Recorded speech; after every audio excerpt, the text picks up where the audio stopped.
W5FC.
Mr. Chairman, I need to make myself very clear.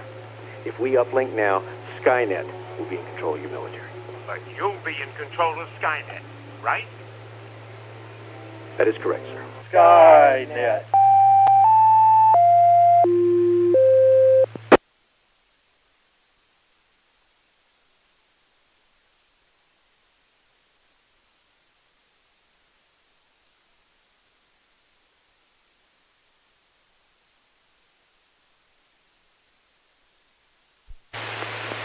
And does anyone need to use the repeater before we begin tonight's Skynet?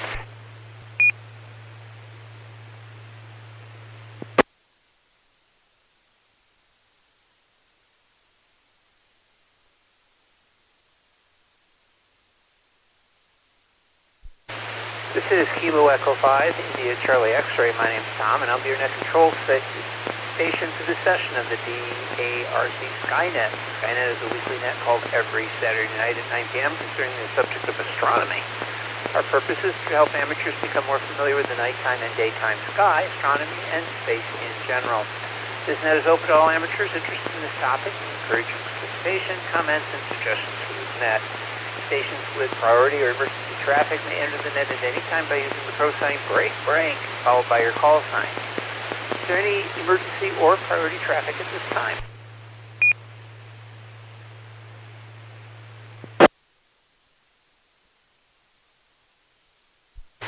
This is a directed net, therefore please do not transmit without direction from net control. That would be me this evening, and stations are reminded to ID at the end of their transmission. This weekly net operates on this frequency with a field tone of 110.9. Check-ins via Echolink are also possible using the W5FC-R station ID or Echolink node 37247.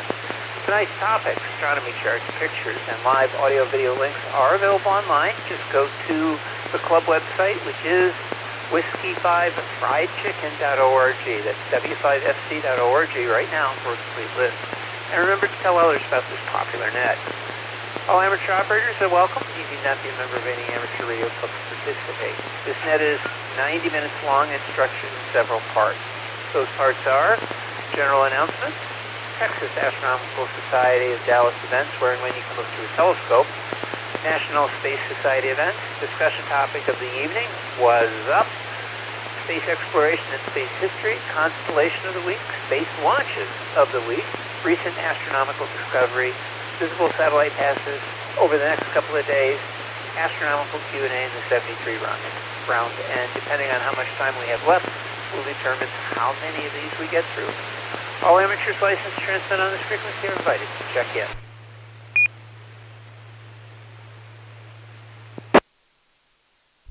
So let's go ahead and get started. I'm going to take low power short time check-ins. If you're one of those, please come with your call sign, phonetically please, your name, where you're transmitting from. Let me know if you're low power short time.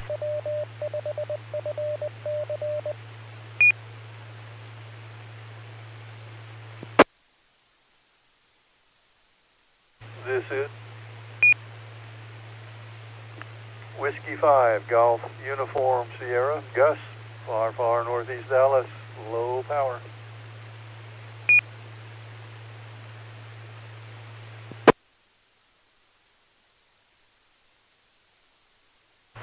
Kilo India 5, Uniform Alpha Uniform, David M. Mesquite, HT.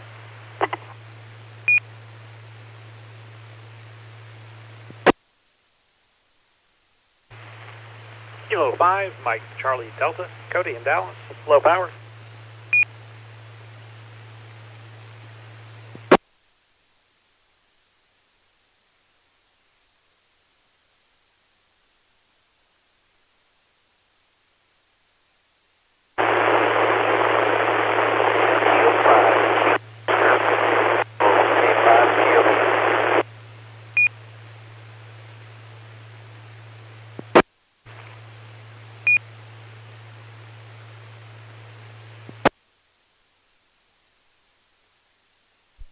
Let me go through. I just got three there. There's a fourth one that broke, but you were all noise. So let me get through those folks we got. W5GUF Gus, far northeast Dallas, he's low power. KI5UAU David Mesquite, low power on a HT. K5 Mike Charlie David, or Delta. That would be Cody over in Dallas. He's low power. There was another station. I'll ask you to try again.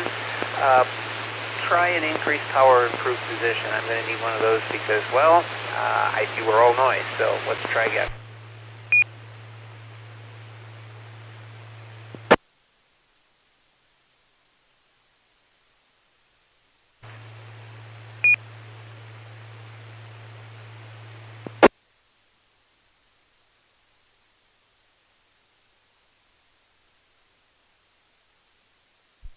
Okay, didn't hear anything. That's okay. There's plenty of opportunities to check in. So I'll now move over to...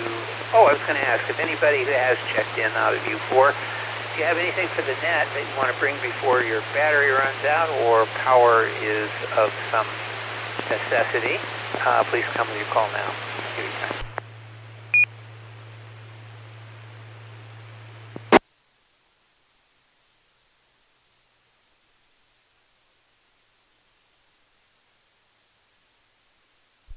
Okay, let's go to general check-ins. So please come with your call sign phonetically, your name, where you're transmitting from. General check-ins.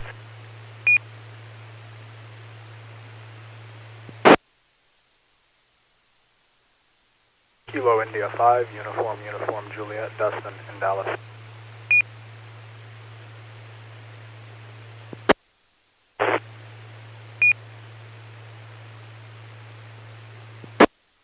Kilo Golf 5, Bravo to Whiskey James, your way.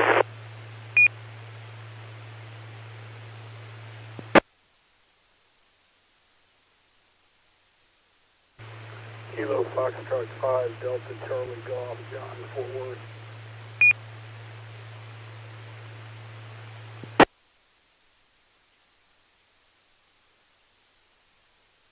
This is Alpha 5, Alpha Hotel, Robert Richardson.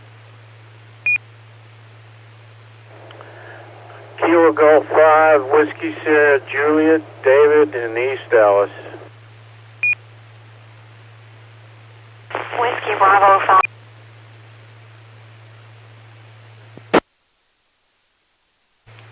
November 5, Bravo, Bill in Irving.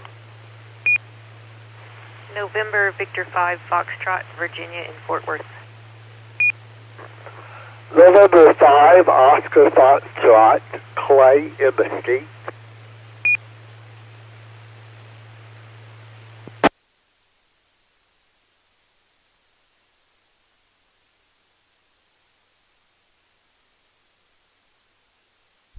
Okay, there's a pause in the action. Let me go ahead and get those folks checked in. KF5 UUJ, it's Justin in Dallas. I have you checked in. KG5BZWJ near Weatherford. KF5 DCG, John in Fort Worth. AA5AH, Robert in Richardson. KG5 WSJ, David in East Dallas. WP5OZL, Brenda in DeSoto. Yes, I do hear you, so your segment should be just fine this evening. N5PD, Bill in Irving. ND5F, Virginia in Fort Worth, N5OF, Clay in Mesquite. Additional check-ins, please come now.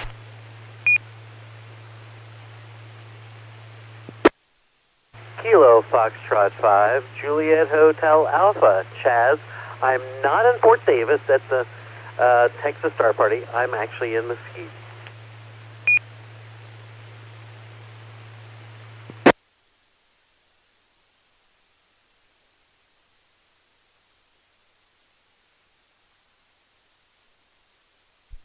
Okay, waves pick up. KF5JJ, Chaz in Mesquite, not at the Star Party. I know some folks are out there. I saw a lot of photographs. It looks like it was and is a lot of fun. It's still going on. All right, let me move to Echolink.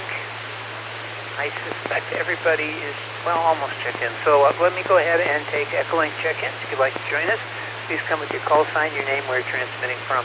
I will give you extra time, please, on Echolink.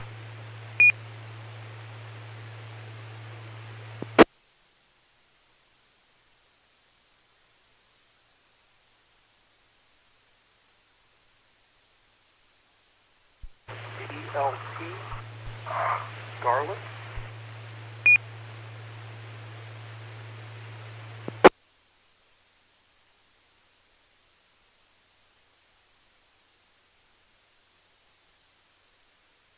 This is Kilo 5, Kilo Tango X-Ray. I was in Fort Davis this morning, but I'm now in San Angelo on my way home.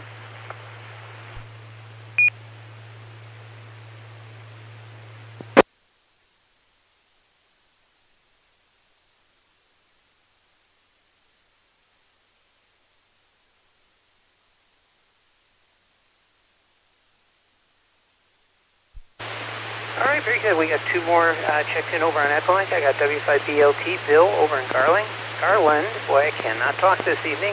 And K5KTX, Miss Kelly. She was at the Star Party, so we may ask her about how that all went.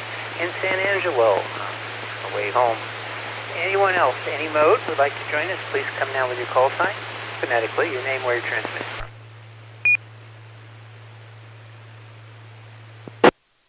This is Kilo Golf 5, Whiskey Victor Lima, James in Carrollton.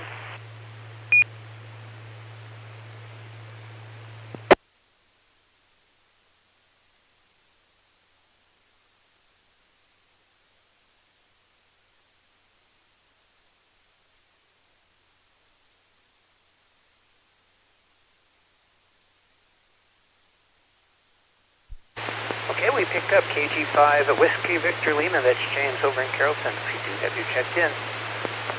Well, let's go ahead and get started. Not everybody's here, but a lot of folks are. So let's begin our first topic, which is general announcements. Do we have any general announcements? Once again, I cannot talk. Do we have any general announcements for this evening's net? These could be ham, astronomical, space, or general interest like ham. Please come with your call. November 5, Bravo, Bravo. November 5, Sierra, Quebec Alpha.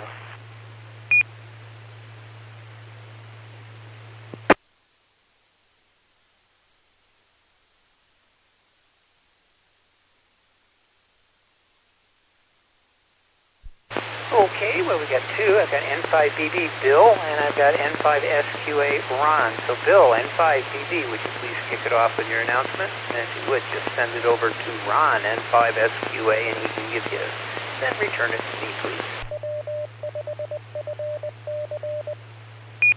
Yes, sir, Tom. This is N5BB.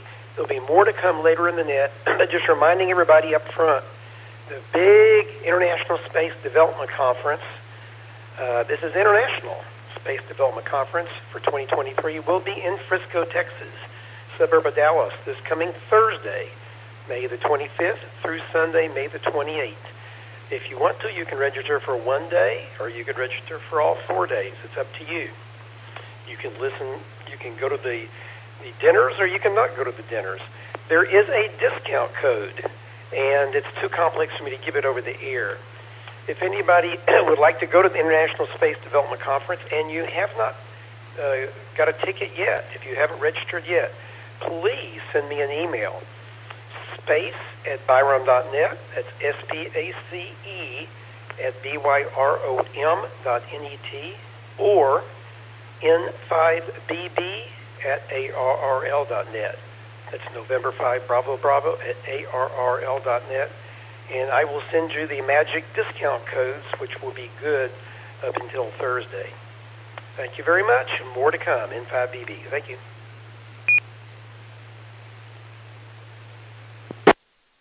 N5SQA, sorry, I turned up the volume of the radio just as Bill was responding to your request. This is just a check-in. I don't have an announcement. Sorry, N5SQA.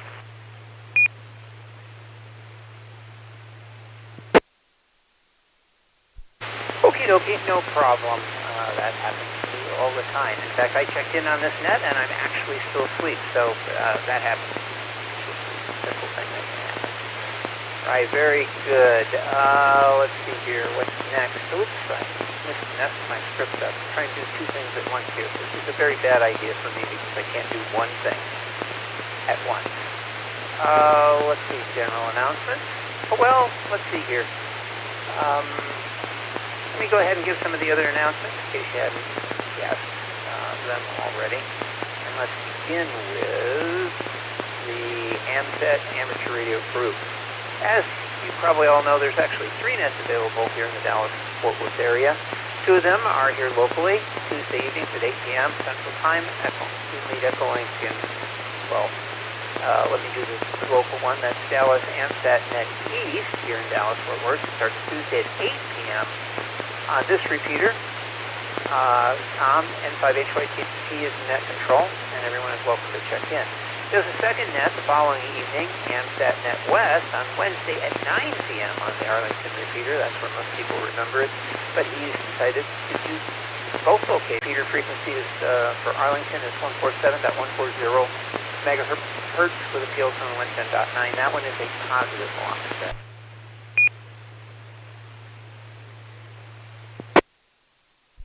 Now, also on Tuesday evenings at 8 p.m. out of Houston, you'll need Echolink installed and you registered. You can find their live net at 8 p.m. on Tuesdays on AMSAT. That's the group title. They also have an audio link that's available on their website, which is amsatnet.com. This originates out of Houston, Texas. They'll give you all sorts of information on what's going on in amateur satellite work, as well as NASA stuff going on as well. So all 3 of these nets are very interesting and fun, and you are welcome to participate in all of them.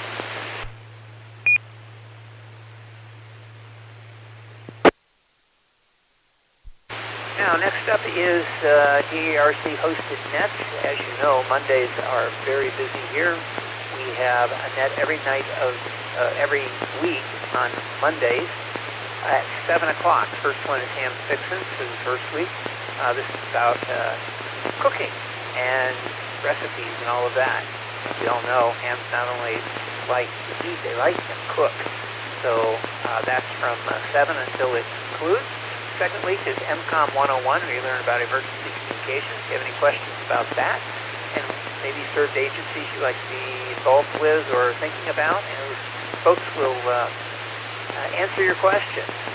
Third week is the second helping of Ham Fixins. So come on back for that. All these at 7 o'clock. Fourth week is GeekNet. GeekNet is where we expand beyond just amateur radio, and we talk about all things geeky, computers. There's some trivia stuff. Tony, NT5TM, usually does net control on that. He does a really great job. Fifth week on a Monday at 7 p.m. is the Surprise Net. If he told you what it is, you wouldn't be surprised.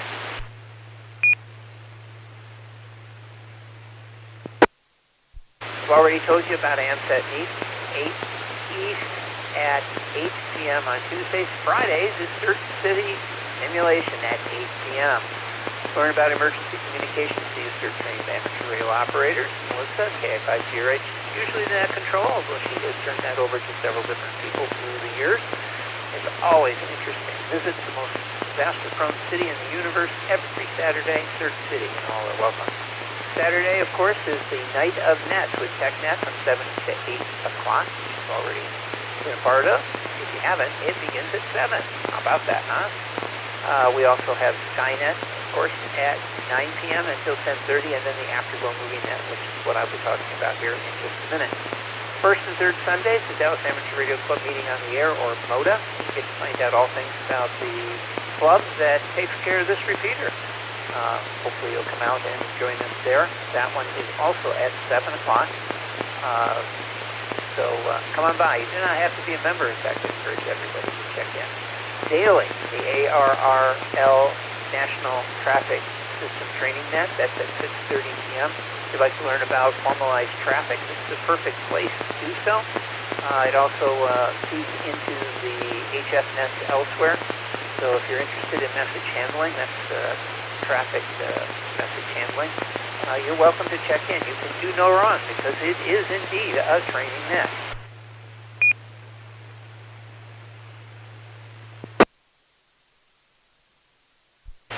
Now, let me tell you about tonight's Afterglow movie that is coming up at 10:30, and I pride myself in providing the most accurate description possible for each and every one of our weekly releases. So listen carefully. Take notes. There might be a test. JJ and SS were couched over one writer's table. They were deep in thought. Ever since that George guy both washed out and cashed out, SS was looking for an innovative filmmaker who didn't spend his days driving to and from the donut shop at all hours of the day and night. SS spoke. You know, we could have an alien come from the sky who looks really frightening but actually turn out to be something special. All the kids will love him and will make a killing on overpriced stuffed toys. JJ shook his head. Didn't you also commission some sort of electronic game that ended up in America's landfill without a single sale? In fact, you had every board of director at Activision killed, leaving the company only to fold in a few hours afterwards. SS sighed in acknowledgement. JJ then pitched the story. How about we make a story about Hooterville attacked by aliens with anti-gravity? Before anyone is aware of anything, Sam Drucker's store would be halfway to the moon. They then realized that was the Green Acres Christmas special.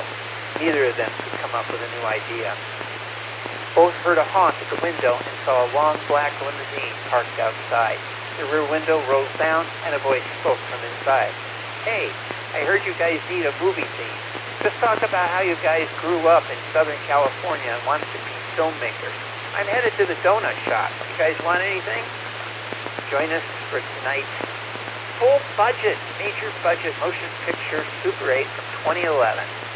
You still have an opportunity to go see it. It is available for free with ads, of course. And that net will begin at 10:30. You can keep up with all EARC events, nets, and activities by going to the club website, which is w5fc.org. All right, I'll take additional check-ins at this point. We're kind of warmed up a little bit. If you'd like to join us, please come now with your call sign, phonetically your name, where you're transmitting from.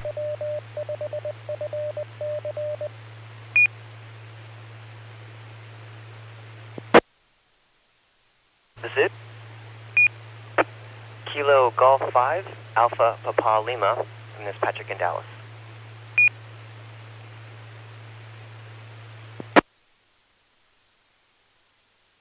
Kilo Bravo 9, Sierra Oscar Kilo, Sean in Fort Worth.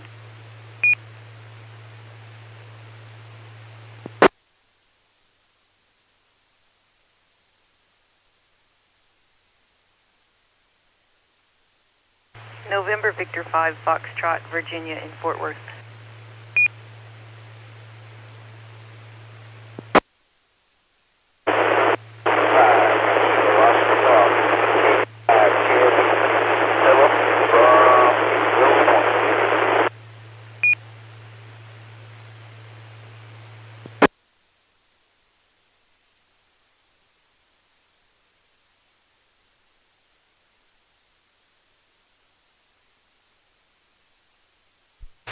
Okay, we picked up 3-1 has already checked in, but I will acknowledge NV5F, Virginia, I have you at position 12, so you are checked in, but you're doubly checked in now. I got KG5APL, that's Patrick in Dallas, KB9SOK, Sean in Fort Worth. I had a very weak signal. I'm guessing this could be Philip, K5KOB in Wills Point. I did see him over on the YouTube. I'm going to assume that's him. If it's a different station than E, you're still very much in the mud, but I think I heard the name Philip come out of the radio there, so I'm going to call that good for now. Okay, let me see here. Let's move over to Texas Astronomical Society of Dallas event, where and when you can look at the telescope. That would be Chaz, KF5JHA. Chaz, what do you have for us this evening?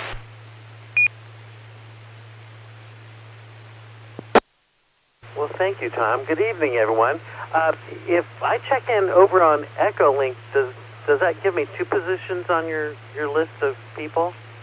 The next Texas Astronomical Society of Dallas Club meeting will be held on Friday, May the 26th. That's in 6 days, and the meeting will be held at 7:30 p.m. Not in person. I just got a notice it's only going to be held on Zoom this month. Not sure all the reasons why, but it's only going to be a Zoom meeting. The featured speaker will be, well, we have a group of young people in TASS called Teen TASS, and the Teen TASS Vice President, Rishika Porandia, and Hannah Singer, They will be the speakers, and the topic will be about the Northwest Earth and Space Sciences Pathways / NASA internship. Now, the Saturday night public observing stations have begun again, although we haven't been having very many recently because of the clouds. This would be one, I believe, that would be held at Cedar Hill, but I believe because of the clouds it's not being held at all. Now, do we have any people out there that are doing observing that would like to make a report? Come now with your call sign if you are making observations out there.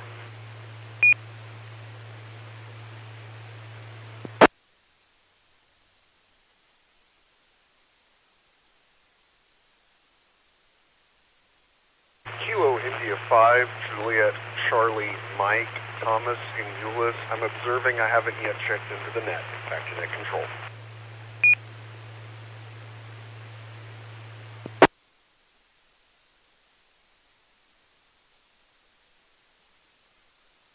Go ahead. You're from Irving. I'm sorry I didn't catch everything, but go ahead. Alright, so this is KI5, JCM, and Euless. I'm observing. I hadn't checked into the net yet, and have been looking for a good location to try to actually not only observe the ISS, but also communicate with it. NV5F Virginia has been a huge help. KI5, JCM, back to net. Sorry, I haven't looked up the if we're having a pass of ISS tonight, so I don't know if we have one tonight, but tonight probably wouldn't be one that would be visible since it was mostly cloudy last time I was outside. Any sky you can see the ISS from. You can see it from downtown Dallas, so any good location that has a clear sky usually can get the ISS. You need to go to heavens-above.com, and you need to know your location, and then you can get predictions for the ISS passages. Okay, let's see now. If you want to get more information about the Texas Astronomical Society, go to texasastro.org for up-to-date information and details about meetings and public observing sessions. And later on, at the end of this net, we'll give you some predictions of some artificial satellites. This is KF5 JHA, back to our net control.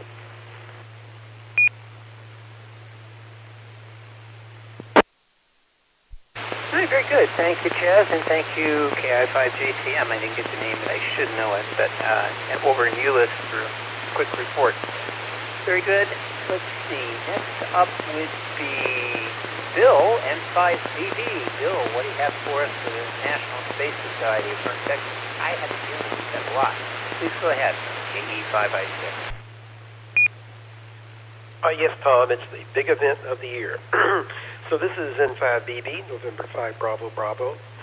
Bravo, Bravo. I happen to be the membership director and member at large for the North Texas chapter of the National Space Society, a nonprofit group that popularizes human actions in space, human activities in space. And our meetings are on the second Sunday afternoon of each month. So our May meeting has already occurred. Our June meeting will be on Sunday, June the 11th at 3:30 p.m. at Spring Creek Barbecue in Irving on Highway 183 at Beltline. There will also be a WebEx, a virtual way of attending that meeting. And if you need an invite, you can send an email to me, space@byram.net, or n5bb@arrl.net. And we were at, several of us National Space Society North Texas members, like 3 of us, we're at an event in Garland today. It's an ongoing event at the, set up at the Garland City Hall, where they have a small NASA exhibit, some artifacts and some things about everything from Apollo missions to the various companies in the DFW area, Garland and Richardson and some other local cities, that have been involved with building components for spacecraft. in the last 50 years. So it was very interesting talking about current companies and companies that no longer exist or ones that merge with other companies. So if you're by Garland City Hall, you might go by, and it's right there in the lobby of the main Garland City Hall, right next to the Guard. But as National Space Society people row there today to kind of do a little additional bit of information for people that have to be coming by. But as I mentioned earlier in the net, the big event, the really big event, is the International Space Development Conference for 2023, which after many years in other cities will finally be back in North Texas. It will be in Frisco, a suburb of the north side of the DFW Metroplex, this coming Thursday, May the 25th, for 4 days, Thursday, Friday, Saturday, Sunday, so May the 25th through the 28th. You can register for 1 day, or you can register for all 4 days. You have a choice. There are some certain days. You can register just to go to the meetings, the conferences and things, the sessions, and you can also register to go to the dinners, the lunches and dinners, which are very interesting and have interesting speakers.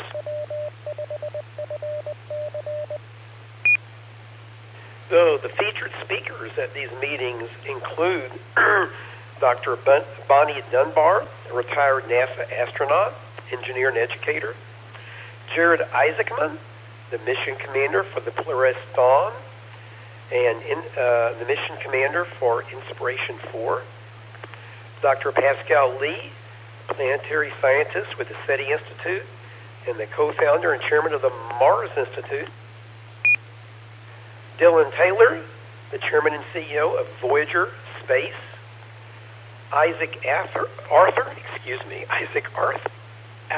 Arthur, the president of the National Space Society and a science and futurism author; Daniel Suarez, who is a science fiction author; Melanie Strickland, the co-founder and CEO of Slingshot Aerospace;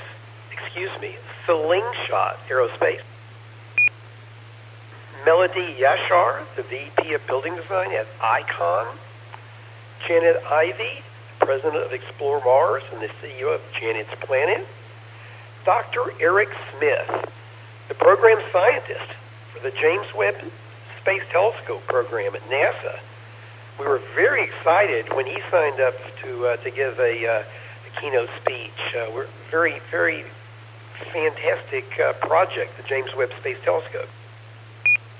Holly Millar, who's in Austin, the CEO and founder of the STEAM Space Education Outreach, STEAM, for doing space things.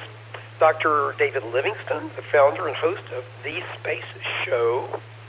Dr. Greg Autry, clinical professor and director of the Thunderbird Initiative for Space Leadership, Policy, and Business.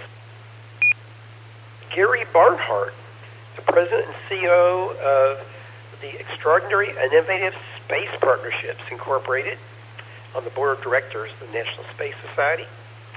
Rod Pyle, an author, journalist, filmmaker, and the editor of Ad Astra, the magazine of the National Space Society. This is in 5BB. Michelle Hanlon, who is with the University of Mississippi School of Law, interested in space law, and she runs for All Moonkind.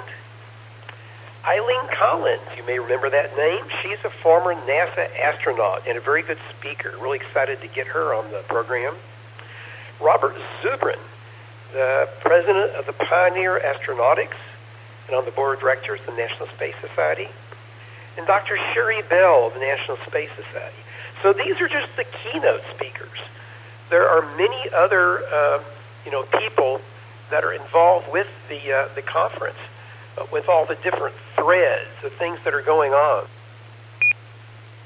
And some of the things that are going on is programs about the moon, programs about space ambassadors, space development, space elevators, space health, space policy, space settlement. Mars, the many roads to space, living in space, life support in space, launch pad talks, interplanetary infrastructure, and indigenous space. So you can see there is a lot going on at the National Space Society National Space Development Conference. Again, if you want to find out more, go to isdc2023.nss.org, or just do a web search for ISDC 2023. And again, if you haven't signed up and you want to sign up now, please send me an email so I can give you the special discount codes that were set up for EarthX. We had several people sign up for the conference and for our National Space Society at EarthX, new members. And so we have a special code that you too can use, but you've got to send me an email and I'll send it back to you. My email address is n5bb@arrl.net or space@byrom.net, space@byrom.net. I'll be glad to send you the discount code if you haven't yet signed up, sign up for the International Space Development Conference starting Thursday in Frisco. Sorry this is so long, but you can see this is a big event. It won't be back in Dallas for, could be 5 years or more. So this is your chance if you want to learn about space things, what's going on with the Artemis program, going to the moon and Mars, all that kind of stuff.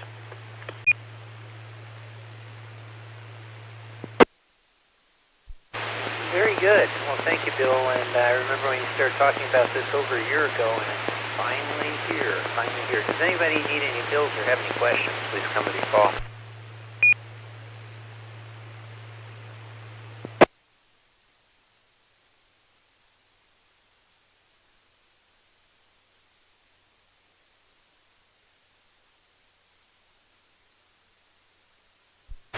Okay, well, hearing none, we are now up to the discussion topic of the evening. That is covered by your net control. That's a sneaky way of saying, hey, we got somebody that can put in a topic and then also do the net as well. So it's like a double whammy. So my topic this evening is we are now celebrating the 50th anniversary of the Skylab space program.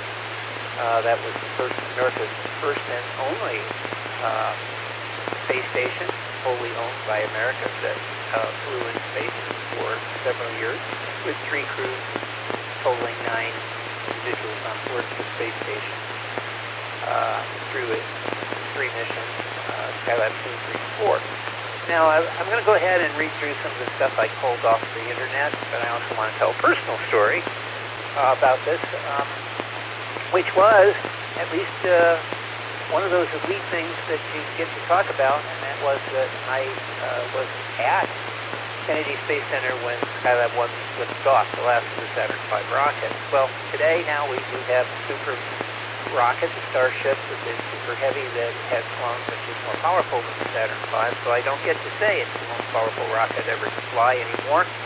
Hoo-hoo, but even still, it was a very impressive sight. I went there with my family. Of course, I was just a kid then. And I begged my father and my mother to take us down there, to go down a week earlier so that we could go see the launch, because quite honestly, school was still in session at the time. And somehow or another, I convinced them. My dad got us tickets, parking tickets from our senator, so that we could go on to Merritt Island and see the launch, or at least wherever the gallery was that we could see it, which was pretty darn cool. So I watched that thing take off. It was an incredible sight. It was relatively low cloud cover, so we only saw it for a few seconds during the liftoff, but you sure as heck could hear it. Very, very impressive, very loud. It was vibrating off your chest. Another thing that you feel, or see, I should say, and it doesn't do it justice, is the plane takes off the rocket as it's pulling up. It's not yellow or red or anything like that. It's like a goldish color as it's taking off, like you would see gold, foil reflecting in the light. That's what it looks like. It's different from what the camera catches when you see it. So it's really, really kind of cool.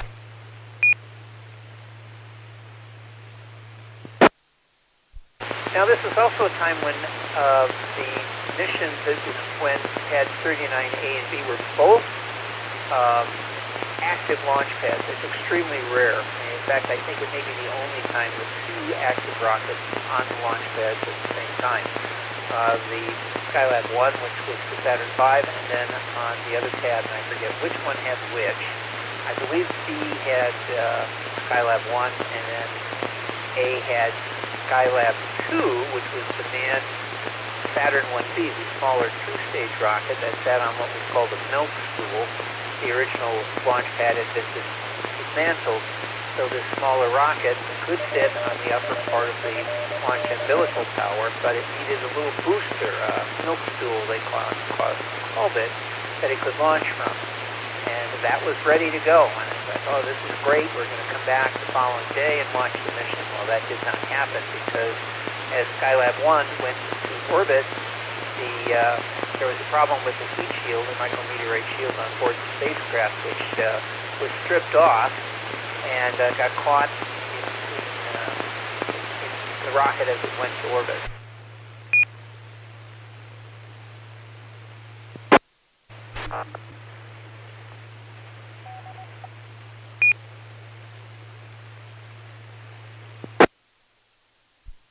In the process of that, it ripped off the left wing, the solar panel, or wing as it looked like, off the spacecraft, and then it also disabled the pyrotechnics that were used for the interstage ring. That was you've seen it in some signature stuff with NASA footage where you see this very large ring coming off of the spacecraft. It's a view from the spacecraft and kind of rotates around and heads towards the Earth. It's a classic shot. It's been used in just about every science fiction movie that's ever stolen from an Apollo mission. That particular ring, which is an interstage between the first and second stage, was disabled. It did not release from the second stage, and it was literally dragged into orbit with the second stage. It would have been very dramatic, but as the last of the Saturn V missions, there was no tracking cameras as there were on the other manned missions, which is kind of a shame because this would have been a very dramatic thing to see as it went to orbit. So that did not happen, but eventually NASA saw that as the rocket went into orbit that the engines were running very, very hot for the second stage. In fact, there was a possibility of at least one of them failing. It did not happen. It did get to orbit, but they did discover immediately that the second wing had not deployed. It was caught in all of the debris from the micrometeorite shield going down, and that there was a problem with the second stage as it went to orbit, but they did successfully get it to orbit. About, I think it was a couple of weeks later, they were able to go up and make repairs. They used stuff that they picked up at a local hardware store in order, believe it or not, they used in order to cut some of the debris away from the wing and allow them to open it. So with that, I'm going to go ahead and give you a little bit of the history of the Skylab, as the experts call it. Skylab was the first United States space station launched by NASA, occupied for about 24 weeks during May of 1973 to February of 1974. It was operated by three astronaut crews, Skylab 2, 3, and 4. Major operations included an orbital workshop, a solar observatory, Earth observation, and hundreds of experiments. Unable to be reboosted by the Space Shuttle, which was not ready until 1981, Skylab's orbit eventually decayed and disintegrated into the atmosphere on July 11, 1979, scattering debris in the Indian Ocean and western Australia. As of 2023, Skylab is the only space station operated exclusively by the United States. A permanent station was planned starting in 1988, but funding was canceled and the U.S. participation shifted to the International Space Station in 1993.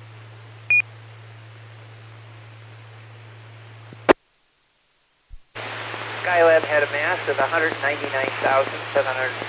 pounds and a 31,000-pound Apollo command and service module attached, and included a workshop, a solar observatory, and several hundred life science and physical science experiments.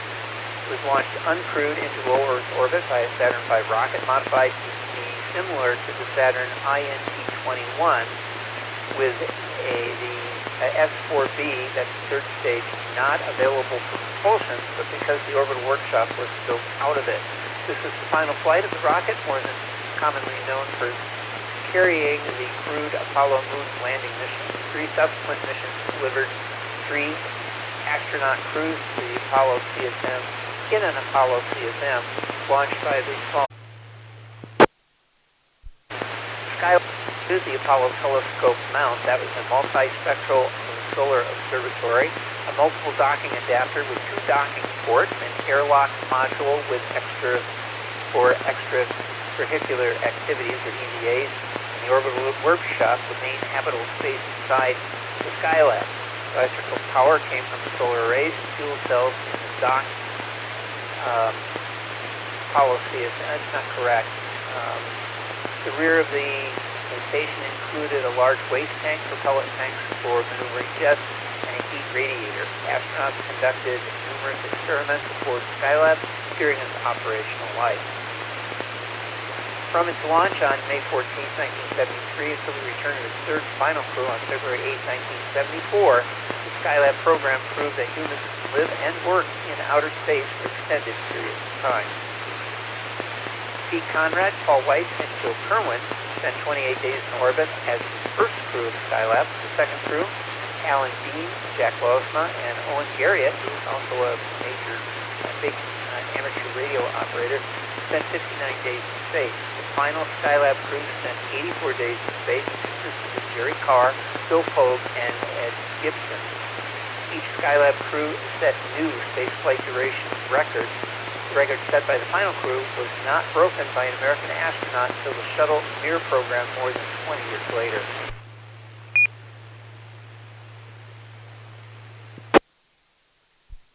Skylab serves as the greatest solar observatory of its time, a microgravity lab, a medical lab, and an Earth observing facility, and most importantly, a home away from home for its residents. The program also led to new technology. Special showers, toilets, sleeping bags, exercise equipment, and kitchen facilities were designed to function in microgravity. As successful as the program was, the first 2 crews had to overcome some unexpected challenges.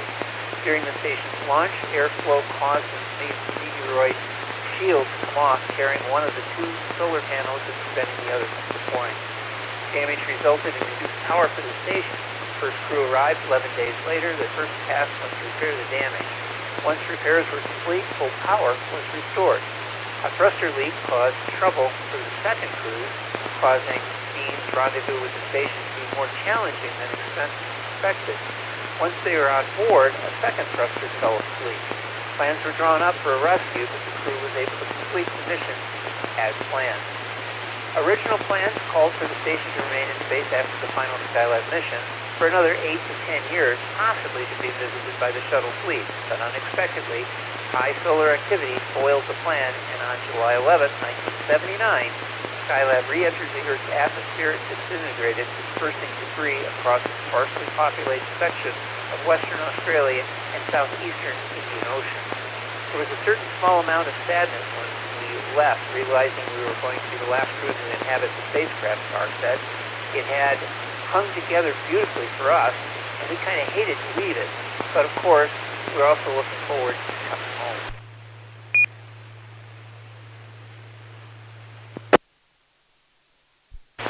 One of Skylab's most important functions was to study the feasibility of long-duration space missions. As an example, the ongoing activity of astronauts just going about their daily lives in orbit was one of the greatest of all scientific achievements or experiments aboard the station. So they were free-falling in Earth orbit, traveling at 16,000 miles per hour. The Skylab crew said that every day life on the station was actually pretty normal. Days would begin in Skylab at 6 a.m. Houston time and lasted until 10 p.m. To beginning of each day, astronauts would check the teletype machine to see what their orders were from mission control for that day. The crew would then use the restroom, wait, and eat breakfast. Their daily science assignments would rotate every day. Each took turns on things such as the solar observation, and the astronaut who was the guinea pig for medical evaluation one day would be performing the same evaluations on one of his crewmates the next.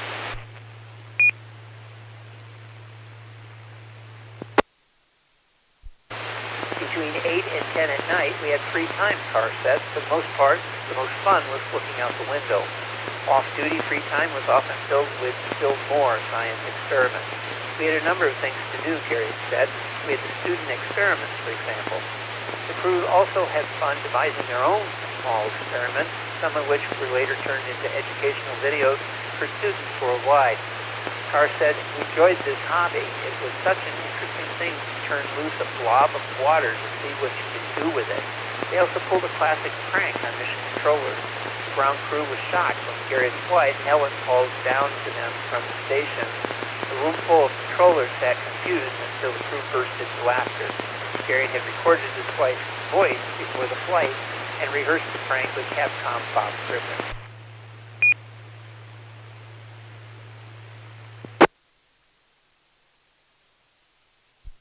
EVAs, or extracurricular activities, had been scheduled from the beginning. Change out the film, yes, film, in the Apollo telescope mount. However, the EVAs eventually became necessary to repair the station. During EVAs, Garrett said it was a thrill to look down this very long elevator shaft to the surface of the Earth. Quite an interesting view. None of the astronauts expressed any concerns about the potential physical effects of unprecedented spaceflight duration. Returning to Earth did take a little adjustment, though.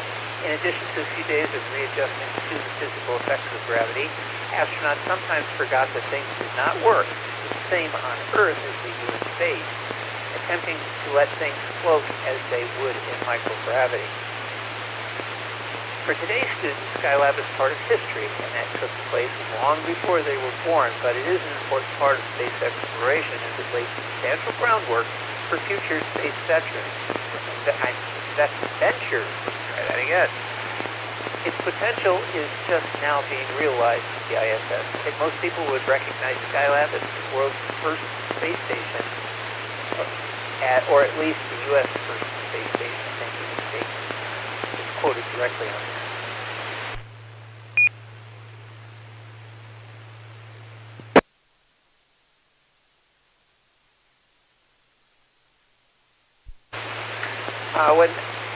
Much of the research and technology that makes the ISS possible was still just theory prior to the launch of Skylab. I think the greatest achievement that we pretty much proved that the human body could stay weightless for a very long time, Carr said. This was our first opportunity to go up and settle in. To the NASA Skylab crews also helped develop countermeasures to help astronauts better endure long-duration flights. I don't see any reason we couldn't go to Mars without artificial gravity, he said. When asked about the modern successor to the Skylab program, Garrett said that he believes, and this was several years ago, the ISS could have a great future. It's got great potential, but not with only 2 people on board. We're still waiting expectantly for the potential to be realized. He said that he believes the ISS could be a very productive scientific facility once the crew size is increased. And this is, of course, very early in the ISS program where they only had a crew. I thought it was 3, but I guess it was 2.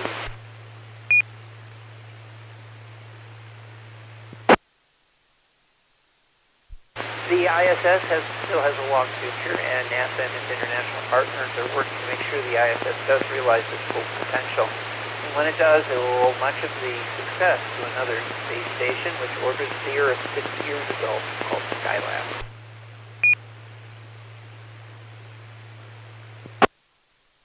And that is my presentation for this evening. Does anyone have any questions that I can answer? Please come with your call.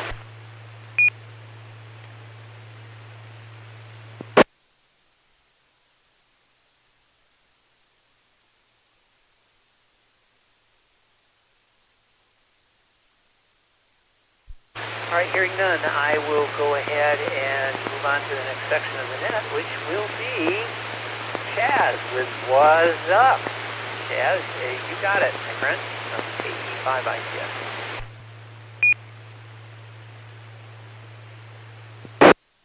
Thank you, Tom. Good evening, everyone. I just want to recognize something that was told to me over Echolink chat session, that there is a supernova in the galaxy called M101. That's in the Big Dipper. I should say Ursa Major. And that just happened within the last 24 hours. So we'll probably be talking about that more on future Skynet. Okay, Slide Masters, that would be Tom. Slide number 1, this is Chaz, KF5JHA. We call this segment of Skynet What's Up, because it's all about what's going on astronomically over the next couple of weeks. So, Slide Master, slide number 2. Yesterday, on May the 19th, that was when New Moon was. So the current phase of the moon is a waxing crescent. Could have seen it if it was clear in the evening sky tonight, maybe. May the 25th, the moon will be at apogee, which is the point in the moon's orbit that is furthest from the Earth at a distance of 404,509 kilometers. On May the 27th is first quarter phase of the moon. On June the 3rd is full moon. On June the 6th, the moon is at perigee, which is the point in the moon's orbit that is closest to the Earth at a distance of 364,861 kilometers. Slide Master, slide number 3, please.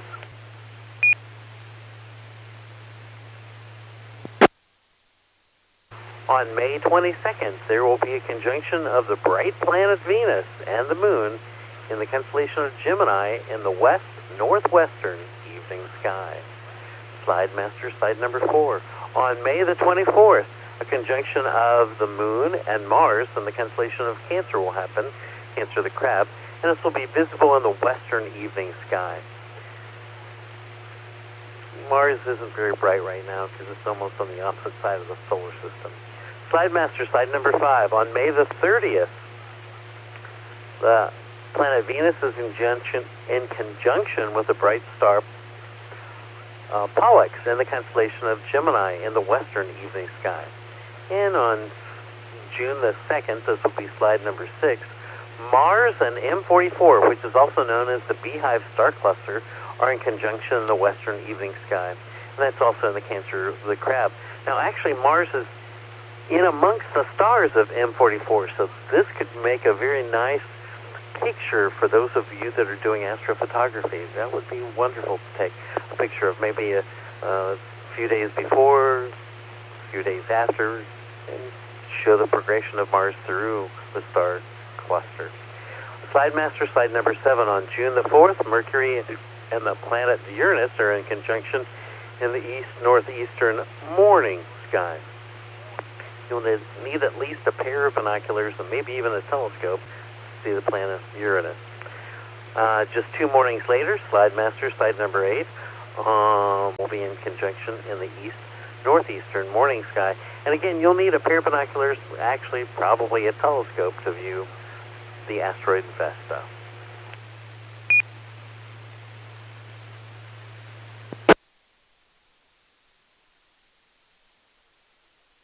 And this is KF5JHA, and this is Skynet. Slide Master, slide number 9. Once again, the Texas Astronomical Society Club meeting. The next one will be held on Friday, May the 26th. That's in 6 days from now. The meeting will be only held on Zoom at 7:30 p.m. For some reason, we're not meeting in person at the University of Texas as usual. We're going back to an all-Zoom meeting. The team task vice president, Rishkia Porandina and Hannah Singer will be the featured speakers, and they'll talk about the Northwest Earth and Space Sciences Pathways / NASA internship. And, of course, TASS observing sessions have begun again, but they've been cloudy recently. Okay. For more information, once again, go to texasastro.org. That will give you up-to-date information and details about meetings and public observing sessions. Slide Master, slide number 10. Now, do any of you out there in Radio Land have any questions or need a fill on any of the information, or do you just have a general astronomy question? Come now with your call sign if you need a fill or have a question. November 5, Bravo, Bravo.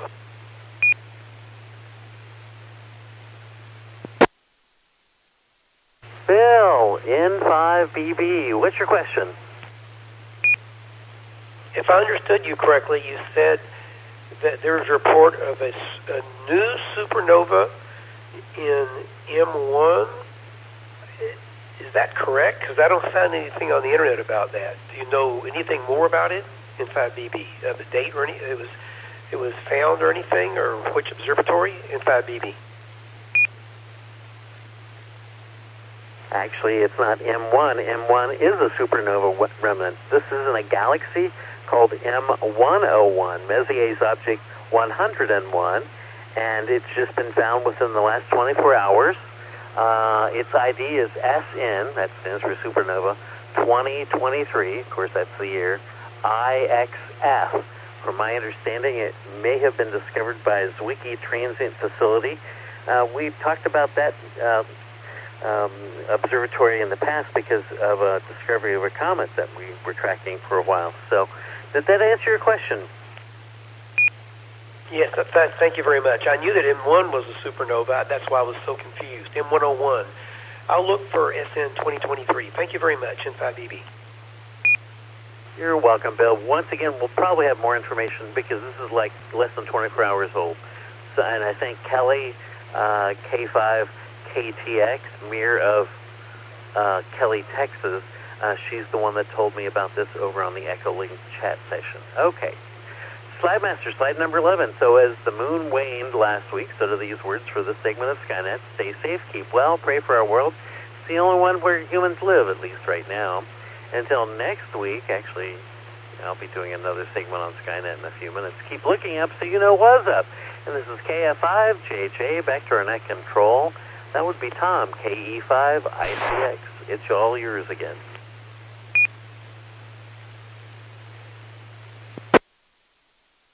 And thank you, Chaz, for doing that presentation for us. And we look forward to the next segment here in just a little bit. But first, we have Kelly, K5KTX. It's her turn this week to tell us about space exploration and space history. So, Kelly, what do you have for us this week from KT5ICX?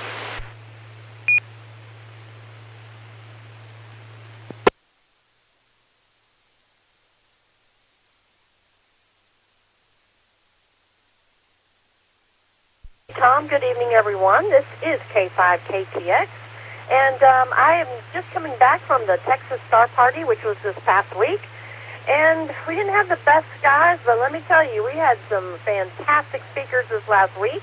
Last night's keynote speaker was Dr. Alan Stern, who was the principal investigator on the New Horizons mission, and it was a great talk. You can go out to YouTube and do a search for Texas Star Party 2023, and you should be able to find all of the speakers that we had this week, and they were great talks. But this, the one I wanted to talk about was our keynote speaker on Wednesday was Dr. Scott Bolton, who is the principal investigator of NASA's Juno spacecraft. The spacecraft flew past Jupiter's volcanic moon, Io, last Tuesday, May the 16th, and then the gas giant itself soon after. The flyby of the Jovian moon was the closest to date at an altitude of about 22,060 miles. Now in the third year of its extended mission to investigate the interior of Jupiter, the solar-powered spacecraft will also explore the ring system where some of the gas giant's inner moons reside. To date, Juno has performed 50 flybys of Jupiter and also collected data during close encounters with 3 of the 4 Galilean moons, the icy worlds Europa and Ganymede, and fiery Io.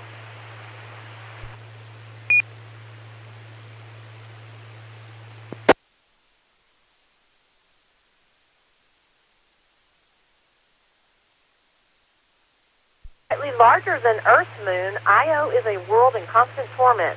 Not only is the biggest planet in the solar system forever pulling at it gravitationally, but so are its Galilean siblings, Europa, and the biggest moon in the solar system, Ganymede. The result is that Io is continuously stretched and squeezed, actions linked to the creation of lava seen erupting from its mini volcanoes. By the way, the image that is currently showing in my slides, if you are watching the video stream, hopefully Tom got those slides okay, are fresh from the spacecraft just a couple of days ago. It was provided by Dr. Bolton while he was at the Star Party. While Juno was designed to study Jupiter, its many sensors have additionally provided a wealth of data on the planet's moons. Along with its visible light imager, JunoCam, the spacecraft's Jovian Infrared Auroral Mapper, or JIRAM, Stellar Reference Unit, SRU, and Microwave Radiometer, MWR, will be studying Io's volcanoes and how volcanic eruptions interact with Jupiter's powerful magnetosphere and auroras.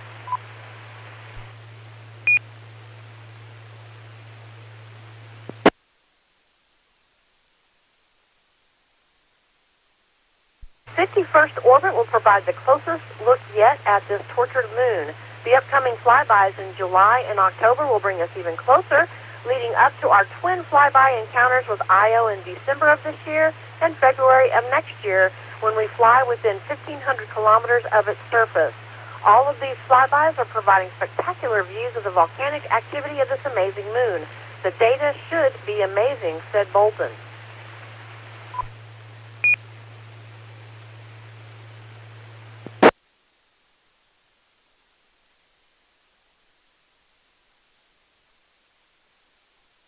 Its flybys of Jupiter, Juno has zoomed low over the planet's cloud tops, as close as about 2,100 miles, approaching the planet from over the North Pole and exiting over the south during these flybys. The spacecraft uses its instruments to probe beneath the obscuring cloud cover, studying Jupiter's interior and auroras to learn more about the planet's origins, structure, atmosphere, and magnetosphere. Juno has been orbiting Jupiter for more than 2,505 Earth days and flown over 510 million miles. The spacecraft arrived at Jupiter on July 4th, 2016. The first science flyby occurred 53 days later, and the spacecraft continued with that orbital period until its flyby of Ganymede on June 7th, 2021, which reduced its orbital period to 43 days. The Europa flyby on September 29th, 2022, reduced the orbital period to 38 days. After the next Io flyby on July 31st, Juno's orbital period will remain fixed at 32 days.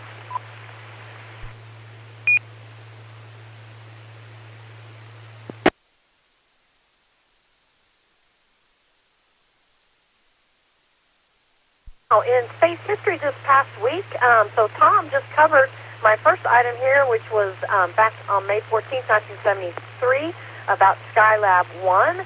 And so I'm just going to skip over that since you heard all about it. We'll skip over to May the 15th.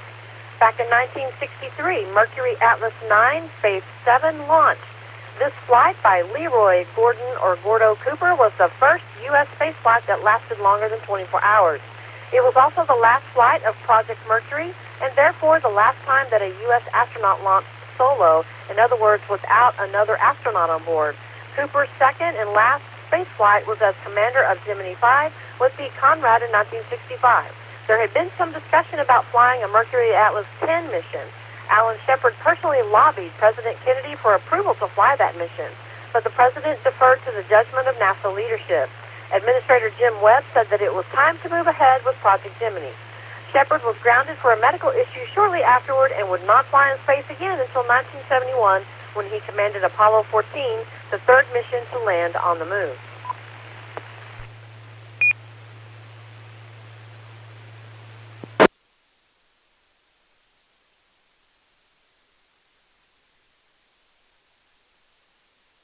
May the 16th, back in 2011, Space Shuttle Endeavour launched on her last space flight as Alpha magnetic spectrometer and other spare parts to the International Space Station. Coincidentally, 19 years earlier, Endeavour's first mission, STS-49, landed on the same day, May 16, 1992. Now retired, the orbiter is on display at the California Science Center in Los Angeles.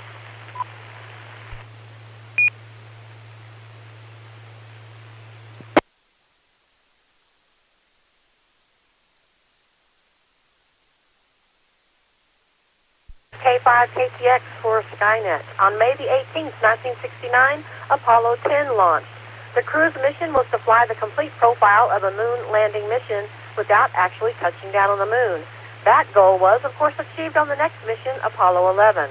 Apollo 10 was only the second human spacecraft to orbit the moon and the first to travel to the moon with a lunar module.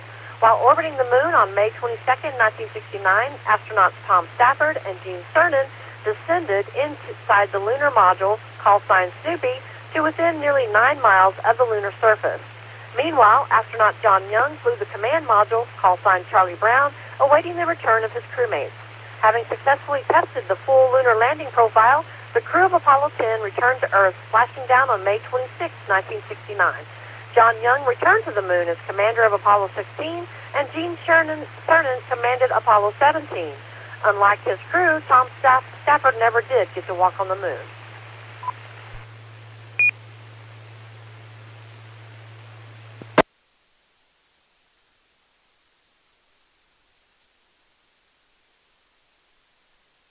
May the 20th, 1988, by executive order, President Ronald Reagan designated the National Space Technology Laboratories of NASA in the state of Mississippi as the John C. Stennis Space Center, or SSC. John Stennis served as a United States Senator for more than 40 years, in which time he supported the space program from its beginning and was an advocate for the leadership of the United States in space. The center itself played, at the time of this designation, and continues to play an important role in the nation's space program. Today, the SSC houses the rocket test complex used for testing all manned Apollo and shuttle flights, which continues to be used for testing next-generation engines and rocket stages.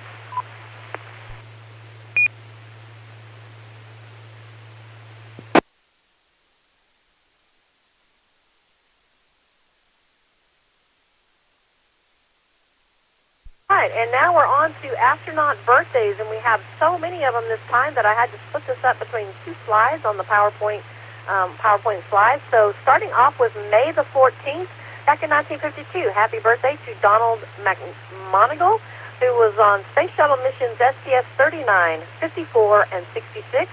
Also May 14th, 1957, William Gregory, who was on Space Shuttle mission STS-67.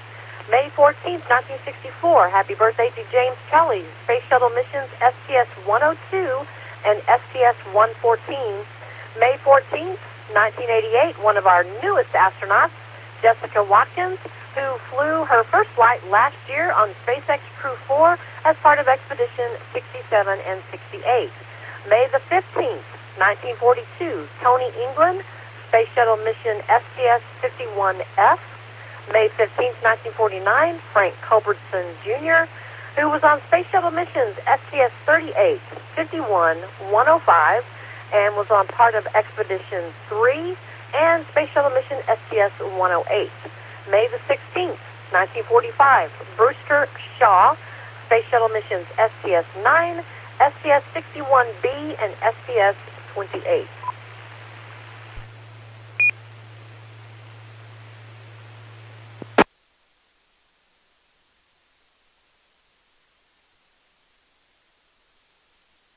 Finally, our final group of birthdays for astronauts this past week, May 17th, 1967, Joseph Acaba, Space Shuttle mission STS-119, Expeditions 31 and 32, and Expeditions 53, 54.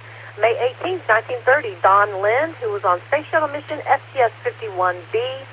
May 19th, 1939, Dick Scobie, who was on Space Shuttle mission STS-41C, and unfortunately was lost on the Challenger Space Shuttle STS-51L. Also on May 19th, 1955, Pierre Suat, Space Shuttle missions STS-36, 49, and 62. May the 20th, 1944, David M. Walker, Space Shuttle missions STS-51A, 30, 53, and 69. Also May the 20th, 1951, Thomas Akers, who was on Space Shuttle missions STS-41, 49, 61, and 79. And finally, May the 20th, 1964, Paul Richards, who was on Space Shuttle mission STS-102. And that's all I've got this evening. Back to you, Tom. This is K5 KTX.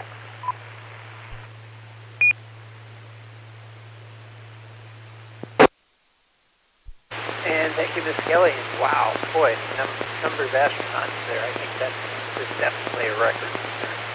This is KE5ITX. I'm Tom. I'm your net control for tonight's Skynet. Next up is our Miss Carolyn. constellation of the week. That is handled by Chaz again. So Chaz, run back to the radio because you're next with Miss Carolyn's constellation of the week. So K5JJ from K5ICX. Go ahead.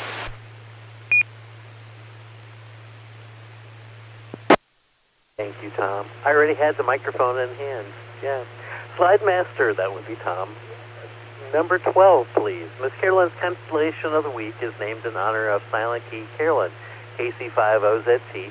Carolyn contributed to Skynet each week, almost from its beginning in 2012 until May of 2019, with a detailed look at one particular constellation each week. Since there are about 52 easily visible constellations seen in North Texas throughout the year out of the 88 total constellations, so Miss Carolyn covered the entire sky as seen over North Texas in a year.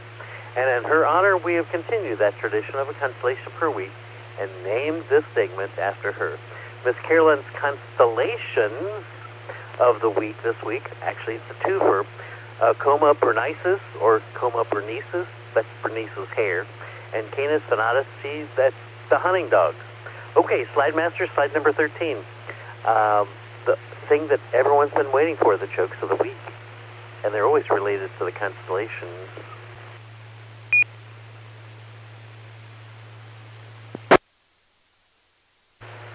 Okay, here we go. Why aren't dogs good dancers?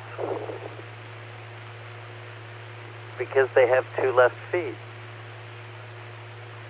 How do dog catchers get paid? Oh, that's an easy one. By the pound. Which dog always knows what time it is? Oh, this you should all get this one. It's a watchdog, of course. Okay, now let's go to hair jokes. Okay, let's see now. Why do bees have sticky hair? Because they use their honeycomb. How does Moses style his hair? Well, with a parting, of course. Because of a lockdown that happened, my hair had never been longer. But it's really starting to grow on me. Okay, that was a joke that could have been good about 2 years ago, but not as good now. Slide Master, slide number 14, please.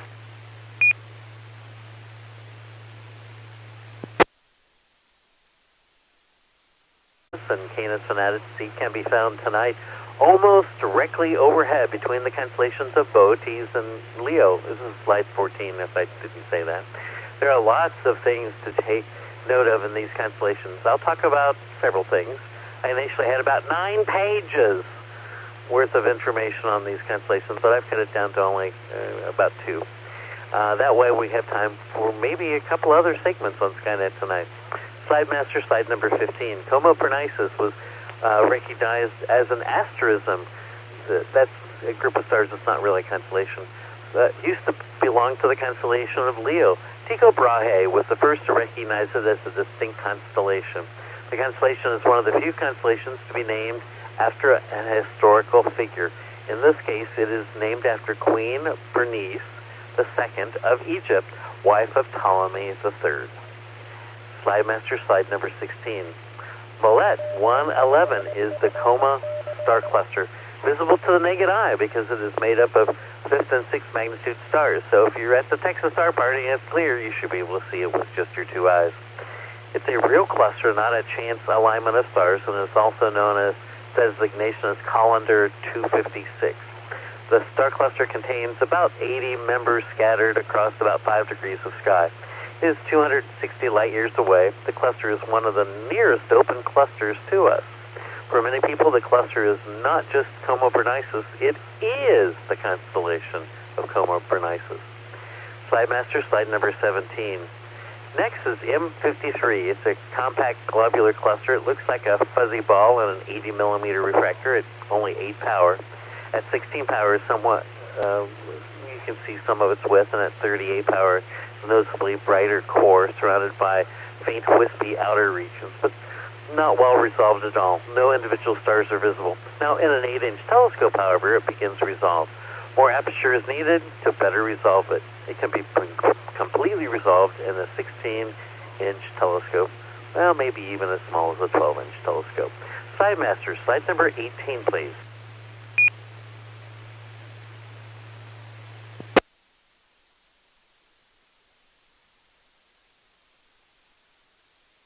M64 is the black-eyed galaxy. In an 80-millimeter telescope, it's just a tiny smudge at 8 power. It takes noticeably an elliptical shape at 16 power. And an 8-inch telescope has an obvious stellar nucleus. The nucleus is surrounded by a fuzzy oval. The dark dust bands that form the black eye are not visible as such until you get to a larger instrument like a 12-inch telescope. Slidemaster, slide number 19. Photographs of M88 are a nice spiral galaxy. It's obliquely angled spiral, similar to M31, the Andromeda galaxy. In fact, Stephen James Amira writes that astronomer John Mallis aptly described M88 as resembling the Andromeda galaxy depicted in a very small scale photograph. And in a 16-inch stub, that's the telescope I have, you should see some modeling of M88. It's hard to pick out individual star lines, though. And this is KF5, JHA, and this is Skynet. Slidemaster, slide number 20, please.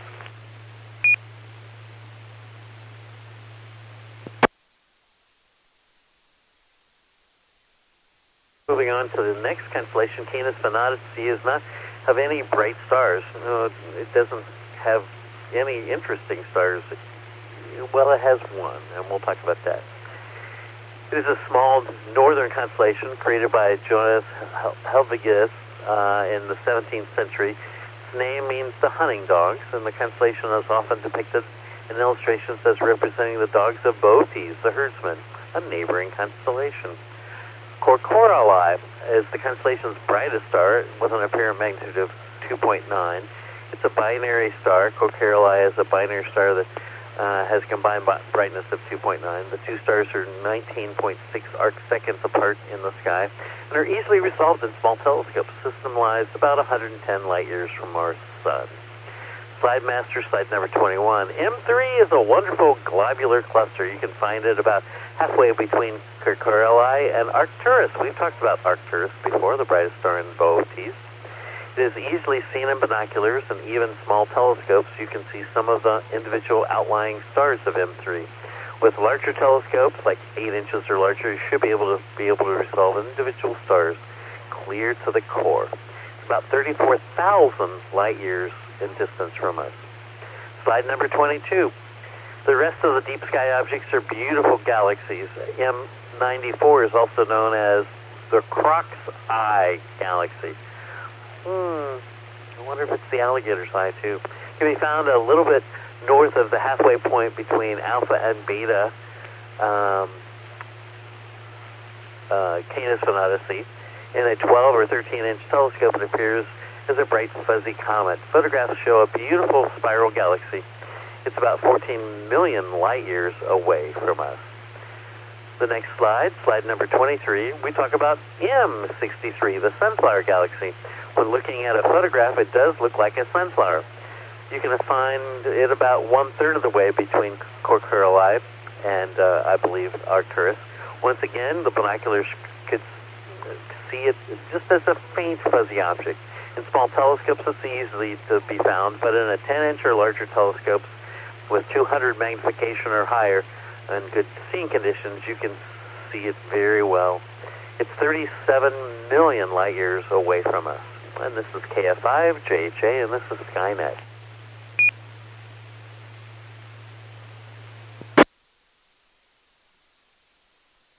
Final object in our constellation tonight is going to be M51, the Whirlpool Galaxy. It's a showpiece galaxy located between the stars of Alkaid and Corcorali.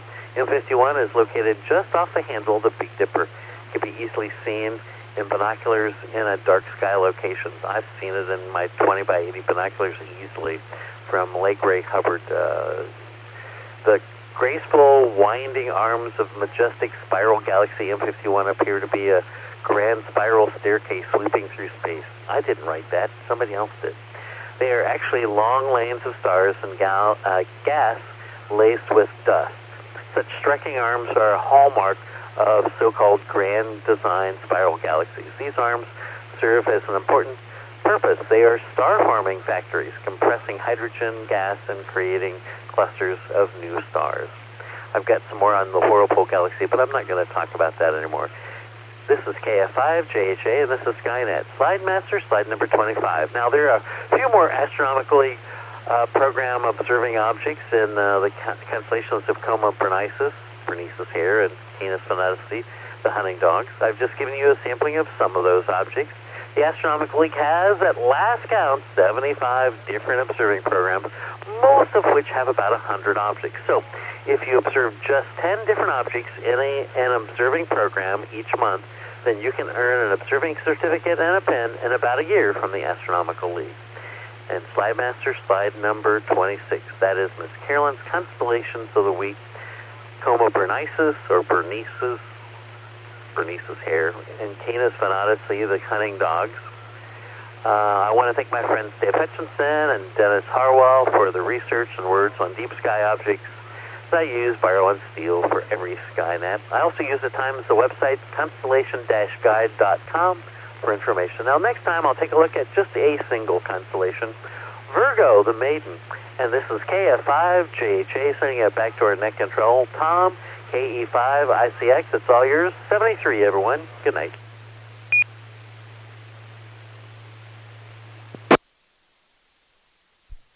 Very good. Thank you, Chad. Look forward to your full report on that supernova 101. Okay, let's see here. We ran a little long this evening as far as our topics, so we're going to have to skip through all of those. What I will do instead of our space launches, although let me give you one thing here.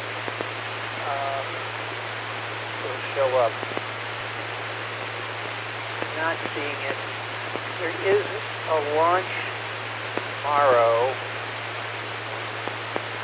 I believe I'm going to have to go by memory. I don't see it in the list here of the special mission with the astronauts who paid to go up into space. They will be doing, I don't know, a few days in space and then return home, but they paid for it. So look for that. You'll have to go to SpaceX to find the information. I believe it is tonight or tomorrow morning. Okay, I'm going to take final check-ins. If you'd like to join us this evening and not done so, please come now with your call sign phonetically, your name, where you're transmitting. This is the last call.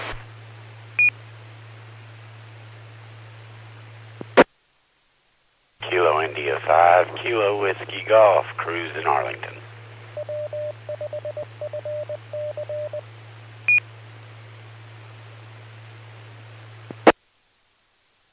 November Tango 5, Tango Mike, Tony in Sleepy Town, Dallas.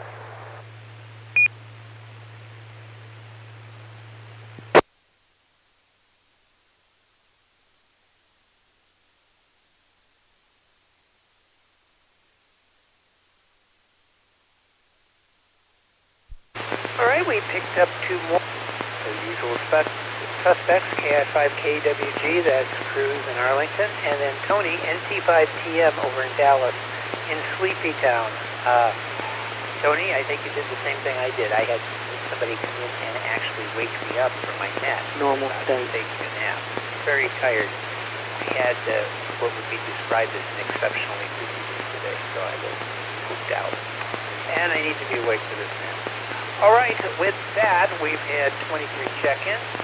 Ham's participating on the air. I want to thank all those who checked in this evening, and I hope you'll join us here next week and every Saturday night at 9 p.m. to discuss astronomy, space exploration, because on this net, the sky is never the limit.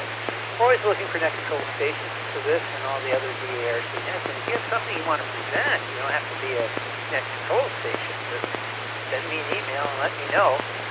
Which is nets@w5fc.org. If you have a presentation, something you want to talk about, astronomy or space topics, we want you. You can follow topics and discussions about this net, astronomy in general, on Facebook and Twitter, as well as our audio and video streams, video archives, and other uses. I'm completely operational, and all my circuits are functioning perfectly. Afterglow Movie Net. Until next Saturday night, this is Kilo Echo 5, India Charlie X-Ray Tom, and I'll be closing the net at 22:30 local time. We will be back with the Afterglow Movie Net, which is Super 8 from 2011, I think it is, here in about 5 minutes. So 7-3, everybody, and enjoy the evening discovering the universe. If you're still interested, come on back in about 5 minutes. This is KE5I, for now.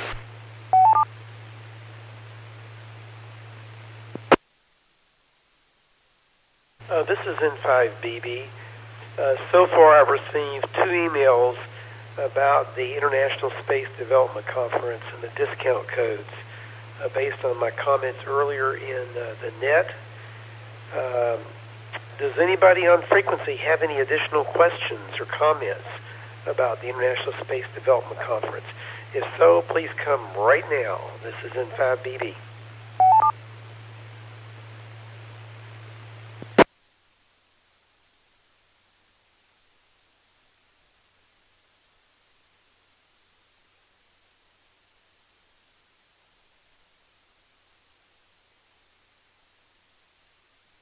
Nothing heard. Thank you very much. Good evening. I did not see the movie, so I will not be on Afterglow. I've just been doing too many things, Tom, to listen to the movies recently. My schedule ever settles down, I'll get back.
we're about to get started. I just noticed here, Cruz put up a thing over on the YouTube thing mentioning that the Axiom mission is May 21st at 5:37 p.m.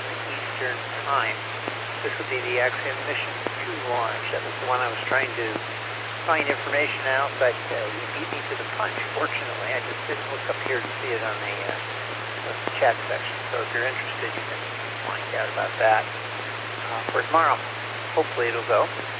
And this is KE5ITX once again. Now we're talking about the Afterglow movie net, which is Super 8 from 2011. This film was an American science fiction thriller film, I guess, written and directed by J.J. Abrams and co-produced by Steven Spielberg. Those are your J.J. and S, in case you were wondering earlier. Film stars Joel Courtney, L.A. Fanning, and Kyle Chandler, and tells the story of a group of young teenagers in 1979 who were filming their own Super 8 movie when train derailed, releasing a dangerous presence into their town. The film was shot in Weirton, West Virginia, and surrounding areas, portraying the fictional town of Lillian, Ohio.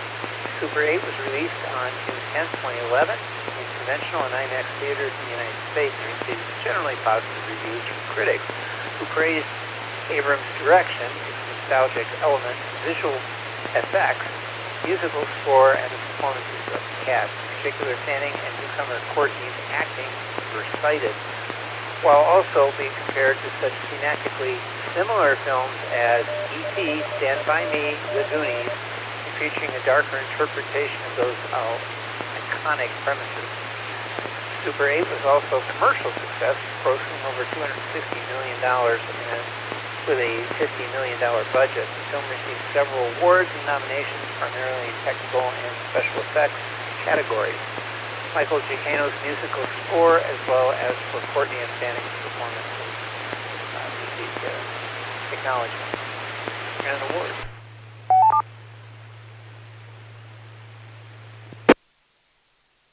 So I'll go through the plot a little bit. It's 1979. 14-year-old Joe Lamb mourns his mother's, Elizabeth's, death recently in a workplace accident. He clings to his mom's memory in form of a locket. Joe's dad, Deputy Sheriff Jack Lamb, blames Louis Daynard for his wife's death. Daynard showed up drunk to work that day, so Elizabeth had to cover his shift. 4 months later, Joe's friend Charles was making a zombie movie for a Super 8 film competition. He enlisted Joe's help, along with his friends Preston, Martin, and Carrie, as well as Daynard's daughter, Alice. So their fathers are opposed to their friendship. Joe and Alice become close. While filming a train depot at midnight, the train approaches and a pickup truck rams the train head-on, derailing it and destroying the depot. The children are separated in the chaos. Kids regroup and create strange white cubes amid the wreckage before discovering the truck driver to be their biology teacher, Dr. Woodward. Gravely injured, he warns them to the gunfight to forget what they've seen. They flee as a convoy of the local Air Force base led by Colonel Nellick arrives. Nellick finds an empty Super 8 film box.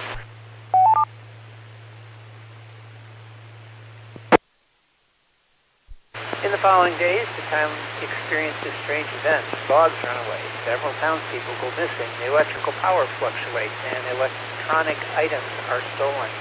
Jack approaches Nellick, but Nellick arrests him. Nellick orders flamethrowers to start a wildfire as an excuse to evacuate the residents to the base. Joe and Charles watch their derailment footage and see a large creature escape from the train. Nellick confronts Woodward in military hospital, seeking information about the creature, but when Woodward rebukes him, Nellick has him killed. Alex's father tells Joe the creature has abducted her. Joe, Martin, Charles, and Carrie persuade Jen, Charles' older sister, to flirt with Donnie so he can get them into town to rescue Alice. Great time as a government researcher. Film and the tape recorder reveal that in 1958, the Air Force captured an alien when it crash-landed. They experimented on the alien while withholding its spacecraft composed of strange white cubes which allowed the craft to shapeshift. The alien had established a psychic connection with Woodward, convincing him to help escape Earth, but now it's sabotaged and discredited and discharge woodward. While the kids are watching, Nellick captures them, but the alien kills Nellick and the airmen, allowing the kids to escape. Jack escapes and agrees with Lewis to put their differences aside to save their kids.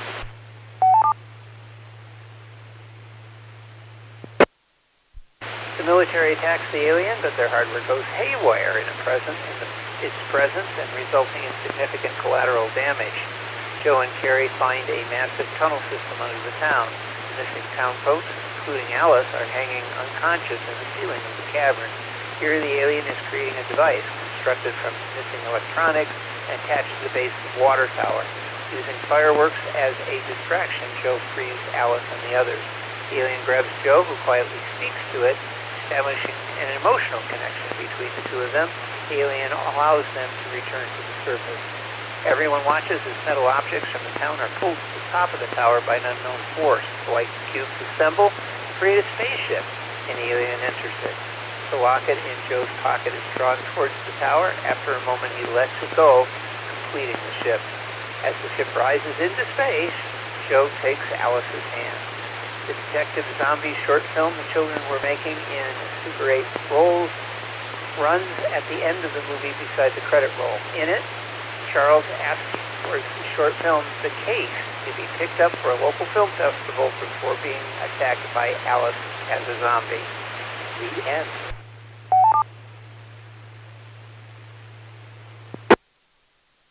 So this one was actually, quite interestingly, a film within a film. And actually, the last part of the film was pretty entertaining. I kind of enjoyed it. And I usually read all the credits, but I watched the movie instead. The movie inside of the movie. Oh, and by the way, in case you didn't know, Michael Giacchino did appear in the film. He was the musical composer as Deputy Crawford, which were the guys sitting at the table. So you should have had a lookout for him. If you didn't see him, that's on you. Okay, this is what we're going to do. I'm going to go ahead and take check-in. I'm going to ask for your call sign, phonetically your name, and did you see tonight's movie, Super 8, whether it be recently or in the distant past, not quite 1979, but sometime in the past, to 2011, and we will check you in. If you did not see the film, that's okay. Believe it or not, this script has enough of other films in it you will recognize, if you haven't already, the plot, or plots, as the case may be. So here we go. I'm going to go ahead and take check-in. Please come with your call sign, your name, and did you see tonight's movie called Super 8 from 2011. Please come out.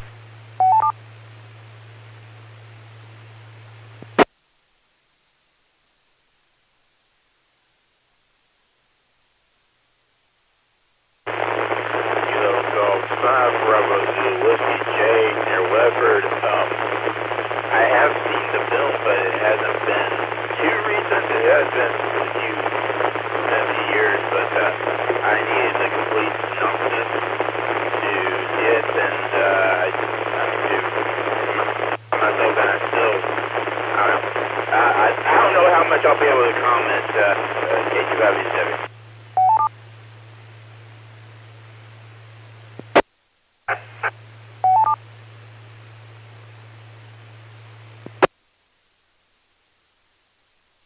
November Tango 5, Tango Mike, Tony and Dallas. I've seen about half of it. November Victor 5, Foxtrot, Virginia in Fort Worth. Yes, I saw the movie.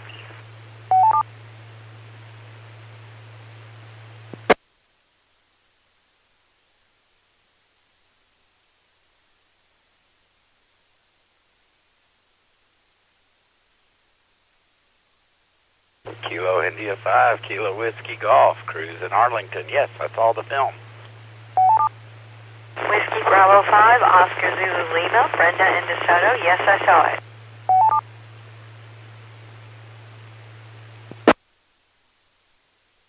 Kilo Bravo 9, Sierra Oscar Kilo, Sean Fort Worth. Yes, I've seen it.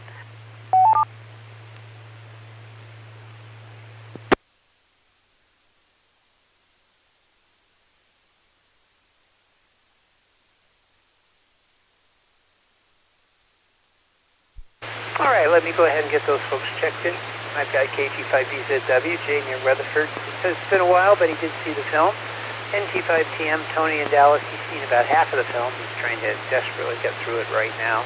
NV5F, Virginia in Fort Worth, yes, she saw the film. KI5KWG, Cruz in Arlington, yes, he saw the film. WD5OZL, Miss Brenda in DeSoto, yep, she saw it as well. KB5SOK, Sean in Fort Worth, he also saw the film. Anyone else like to join us, please come now.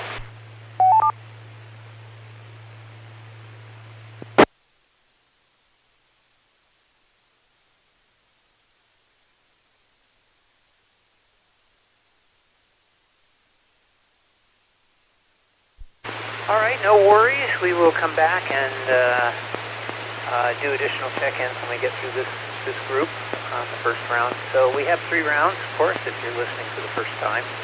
And that is, as we talk about the plot in the first round, possible, did it work well? Were you happy with overall the way it flowed? Second round, we talk about the acting and the actors. Did they live up to potential, and did they deliver on whatever script they were handed? And then third is pretty much a all-around round. We do talk about music and special effects, and it has a lot of special effects in the film, so I'm sure we'll get a pretty good discussion. And then anything else, usually that's our last round. So if there's anything that you missed in the first 2, or something you've discovered that you would like to discuss, that third round probably is the place to do it. So I'm just going to go in the standard order that we have right now. So we'll start with Jay, KG5BZW over in Weatherford. Jay, what do you want to tell us about the plot, from what you can recall? I know it's been a while, but please tell us what you thought about the film when you saw it on KE5ICX.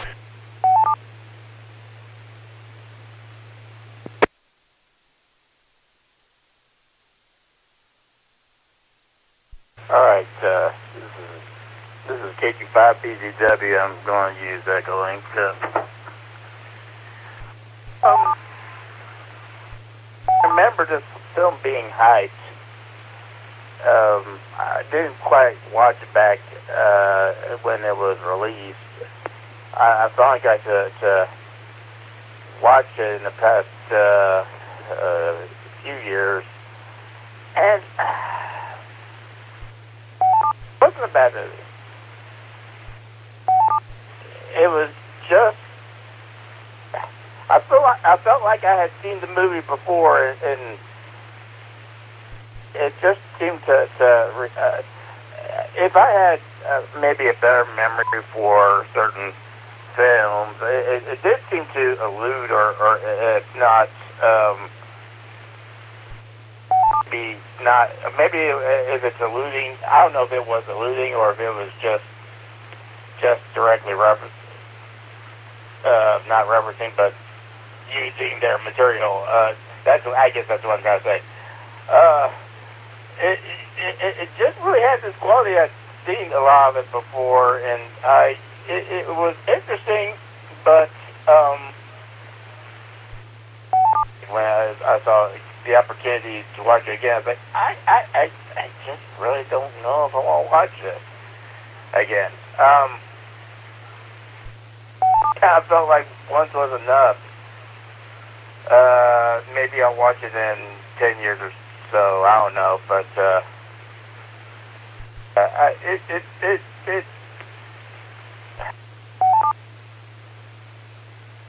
I'm not sure what to say about it.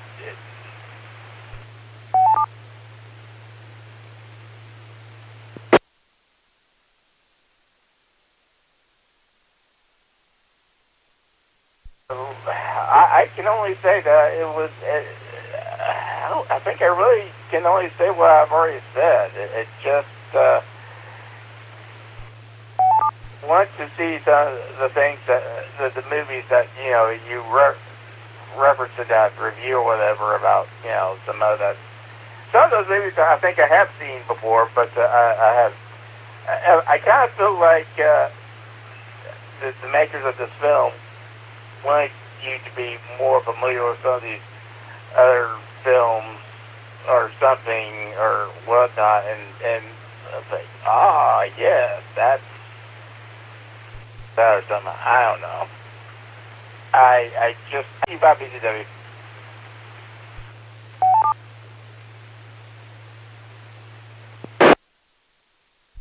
All right, no worries, Jay. Not every film is really everyone's cup of tea, as we all know. We have different tastes and interests, so no problem. I still call on you on the other parts, but don't worry. If you don't have anything to say, I got nothing. And we'll move on to the next one. So, Tony, NT5TM. Tony, what did you think of the plot for tonight's movie, Super 8, 2011? KE5ICX.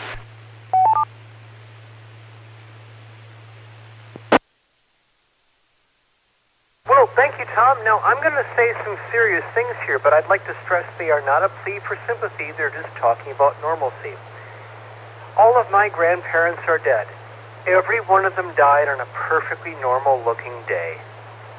My dad died on a perfectly normal-looking day. And you know what? Someday I'm going to die, and I'll probably die on a normal day because normal days are really common.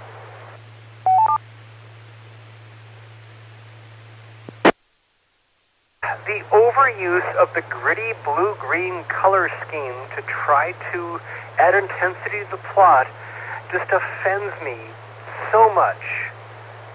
Because life is not like that. The biggest disasters you can imagine, the smallest things, the nicest days, it doesn't matter. They mostly happen on normal days where the light is not an eerie, strange color of blue. And I think that Mr. Abrams is just obsessed with using color casts as a means of adding intensity to his plot.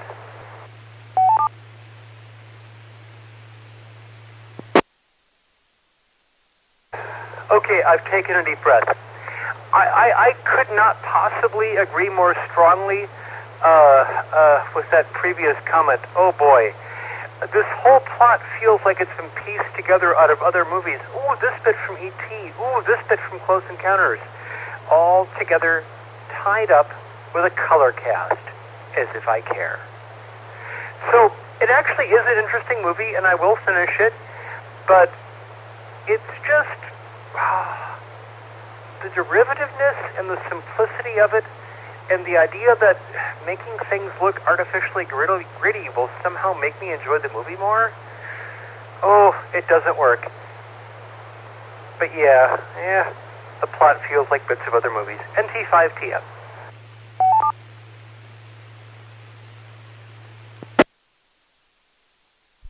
Thank you, Tony. Interesting observations. I will never look at a J.J. Abrams film the same way. But don't forget, you forgot to mention lens flares. In real life, there are no lens flares.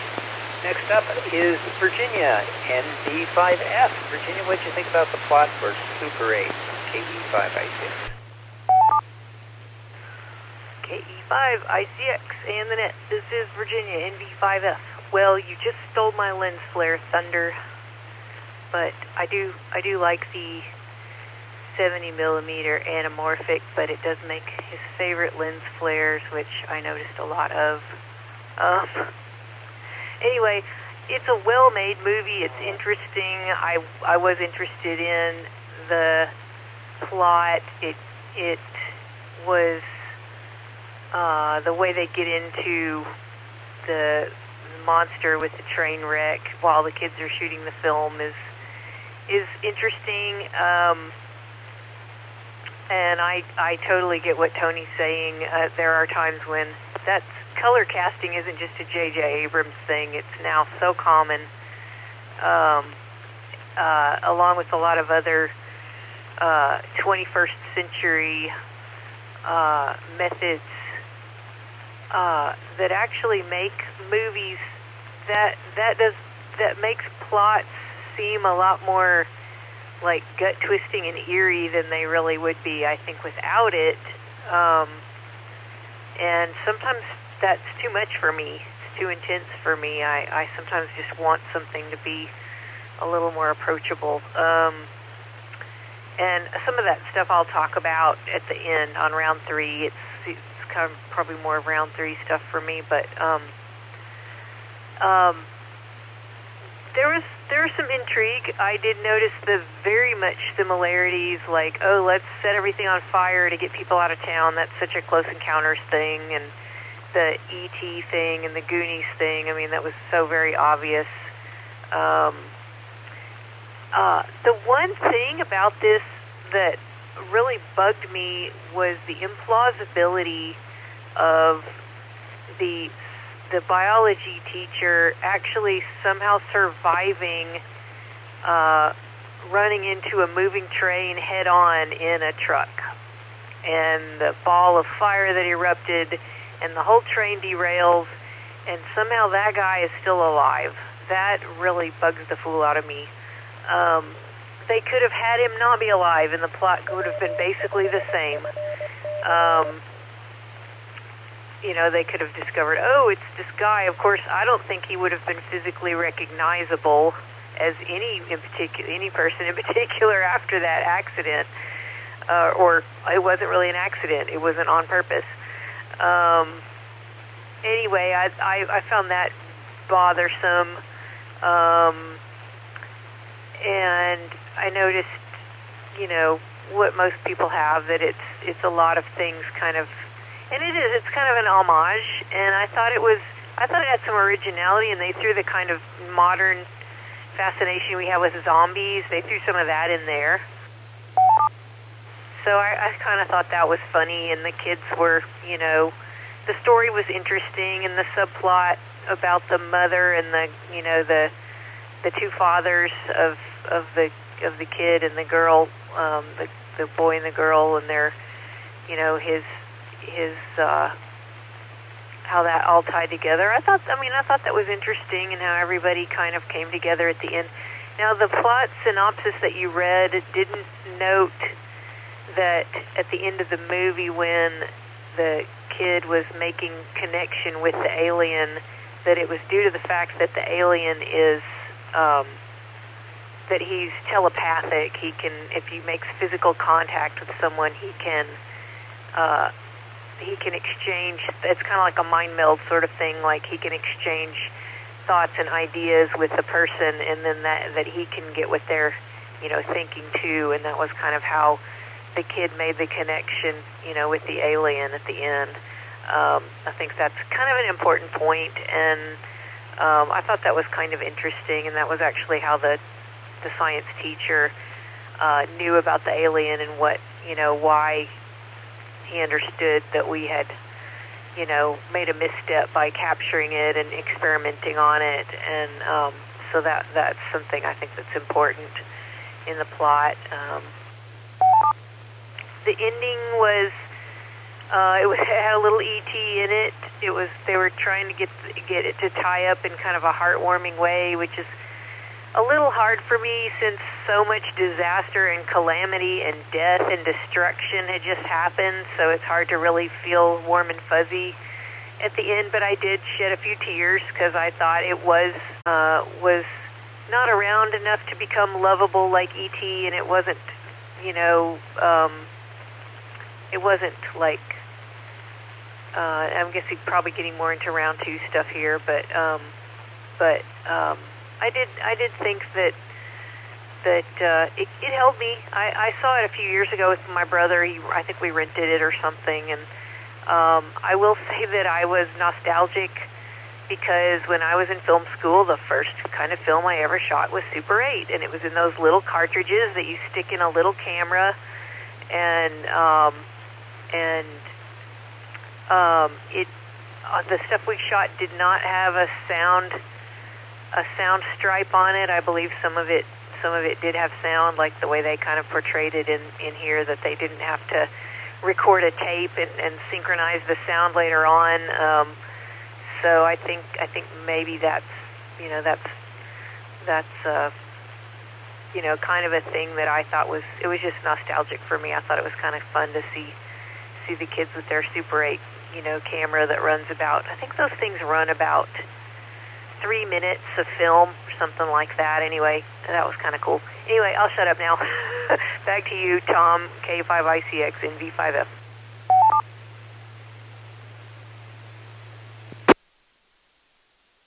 All right, thank you, Virginia. Yeah, I got a few comments. I'm going to, based on some of the things you said, I'm going to wait till the end. Next up is Cruz, KI5KWG. Cruz, what did you think about the plot for this week's movie, KE5ITX?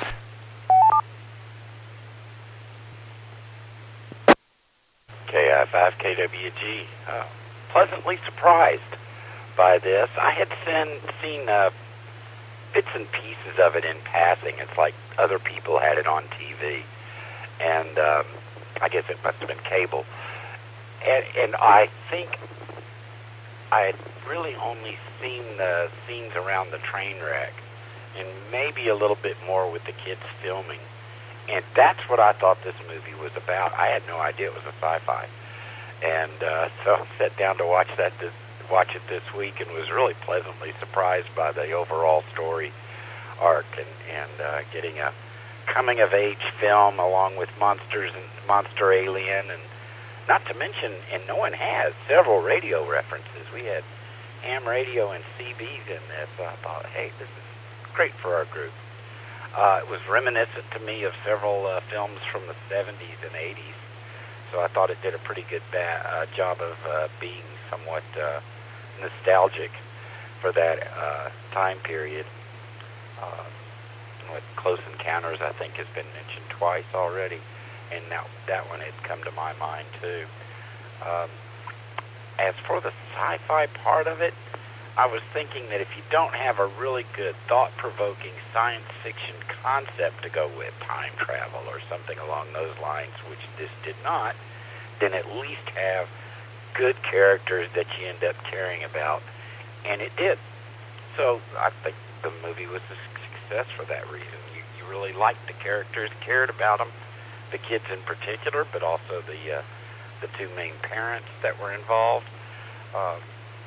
I thought the writing was pretty well done. It was I noted how quickly the character development took place. I thought it was clever ways, and it was an efficient way of doing it. So I was impressed. I liked the writing, I liked the script, I liked the plot. Didn't care for the sci-fi aspects much because most of that was quite implausible. And I must say I was laughing there about it wasn't an accident, it was an on purpose. Thank you, Virginia, for that. I'm going to use that line. I actually wrote it down. Oh, and I have lens flare down in my notes too. So I was looking for the lens flare, and I got my lens flare. KI5, KWG, back to net.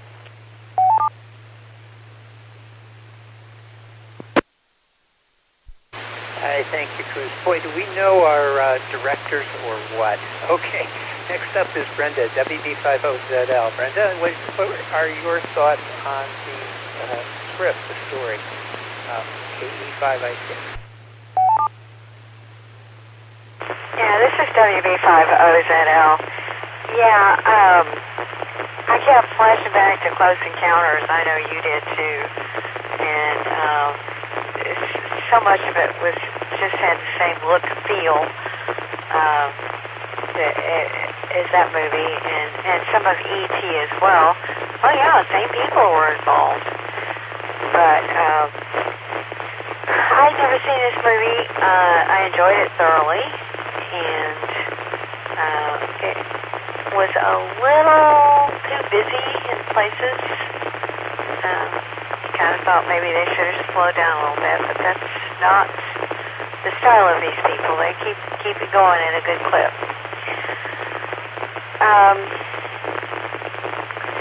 I thought it was an interesting story. A lot of plot holes, a lot of implausibility, but that's okay. I don't understand why the creature,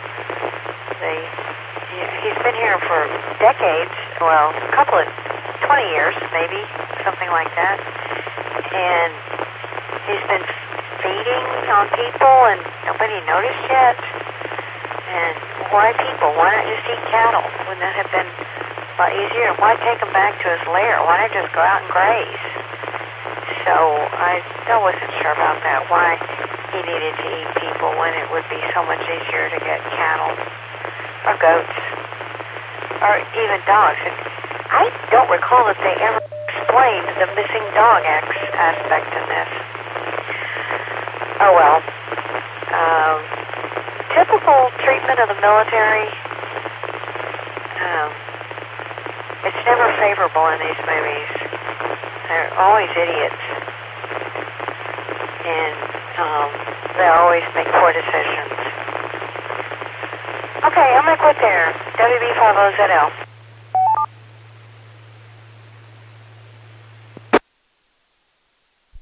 All right, thank you, Brenda.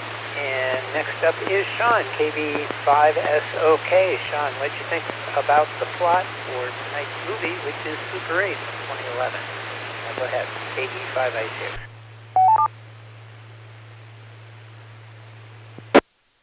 Yeah, this is KB9SOK. Well, I kind of feel that I'm somewhere in the middle on this film. We've had a few that liked it, a few that maybe really didn't. I kind of fell in the middle of that. There were parts of it I did like. There were parts of it I didn't like. So I ended up just kind of, it was okay. I'd never seen this film. I don't know how. Normally, Spielberg's name's attached to it. I typically watch it. But I remember it being commercial. I just, for some reason, never saw it. But yeah, as everybody said, this was just really a mashup of, my guess would be J.J. Abrams' favorite films, and he decided to make it into one, which is, to me, was one of the biggest problems. You know, it was just like taking some of his favorite scenes and trying to figure a way to smash them together. I actually found the kids' zombie movie more interesting at the end than I did the actual film. I think I enjoyed it more. But that was really my biggest complaint, just they just shoved so much stuff together. And we'd seen it before so many times that I actually kind of found it kind of boring. And this is kind of getting in the third round. I kind of feel like the way they filmed it, it made the film almost seem kind of cheap, other than, you know, the epic train explosion. Of course, that's, you know, J.J. Abrams. That's what he does. He blows things up. But it almost felt small, like it was on a lower budget, and maybe that was the intention. But yeah, I just felt that a lot of the stuff, of course, sci-fi was implausible. The train wreck was just completely over the top.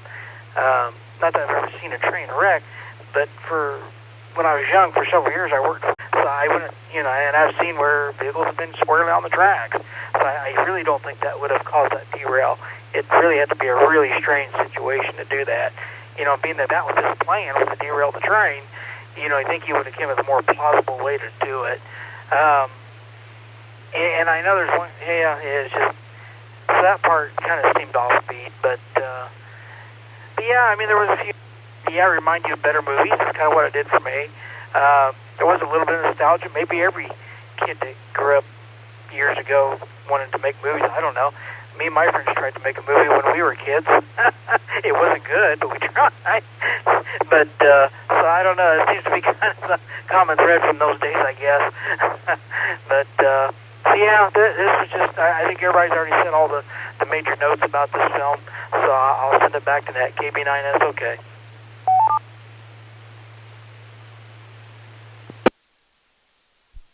All right, thank you, Sean. I got some notes out of you, for you as well. Okay, we're at the bottom of the list. I'll go ahead and ask if anyone else would like to join us at this point. We're talking about a nice movie called Super 8 from 2011 with J.J. Abrams, Steven Spielberg, summer blockbuster that nobody knew about, apparently, because I didn't either. So, anybody else would like to check in, please come now with a call. Your name, did you see Super 8 from 2011? Whiskey 5, bacon, lettuce, tomato. W5BLT. Bill, yes, I saw the movie twice, once without descriptive video and once with descriptive video.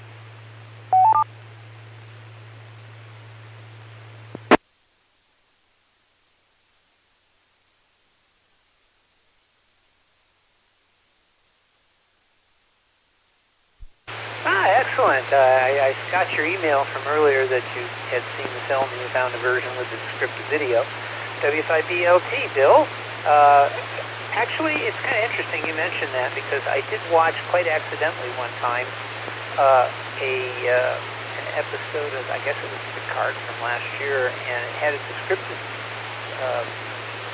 description about the opening sequence, which was supposed to be cryptic, but it kind of laid bare everything that was about to happen in the series, but I digress.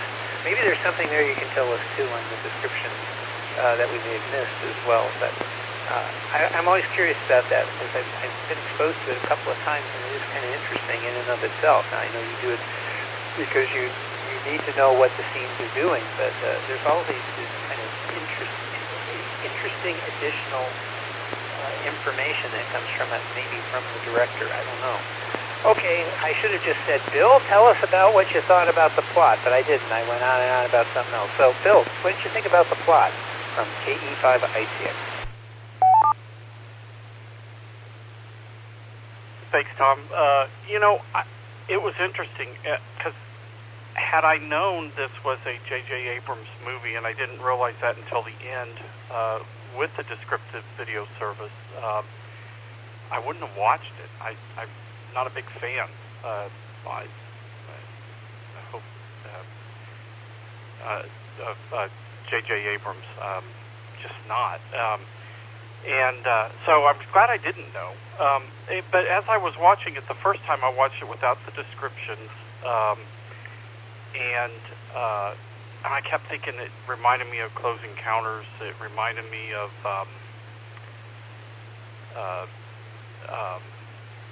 the movies that you've all alluded to, and even the one, it had the theme song of Stand By Me. Now I can't think of the name now. Same kind of thing with the kids.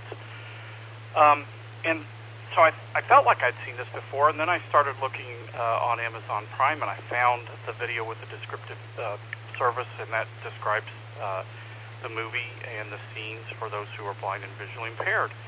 And then, of course, at the end, I realized who the directors were.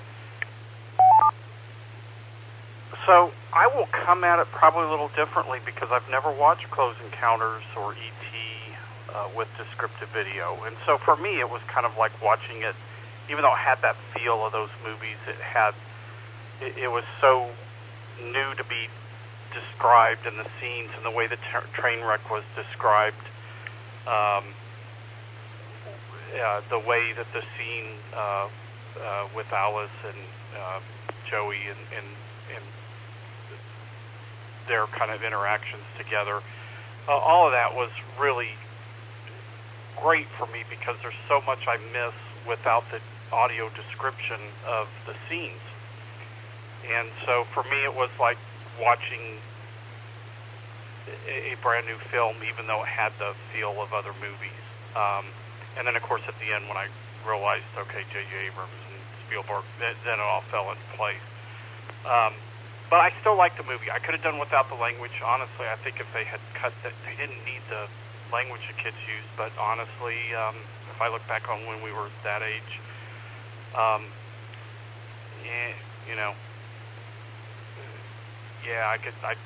kids sometimes talk that way. But something more unrealistic than the train wreck was how the kids, one kid was talking back to his parents. Man, I'm just telling you, if I had talked back to my parents that way, I'd have eaten some zest or ivory or something. It wouldn't have gone over. So that was even more unrealistic to me than the train wreck. But I did love the movie, and obviously I watched it twice. So anyway, yes, it did have that kind of feel, and I've never cared.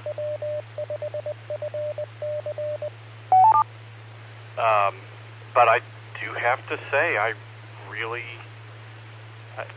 in the minority, I think, but I did enjoy this movie. W5BLT.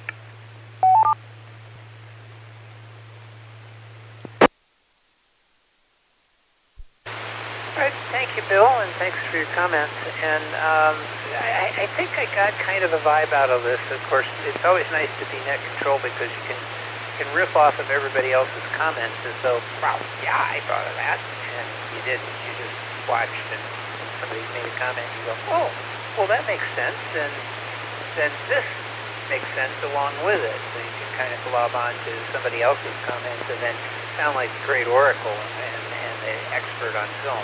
Except for me, I don't, but and other people would. I think some of the comments about the film, positive comments in particular, come from the fact that it can be a more intimate story because it's character-driven to a certain extent.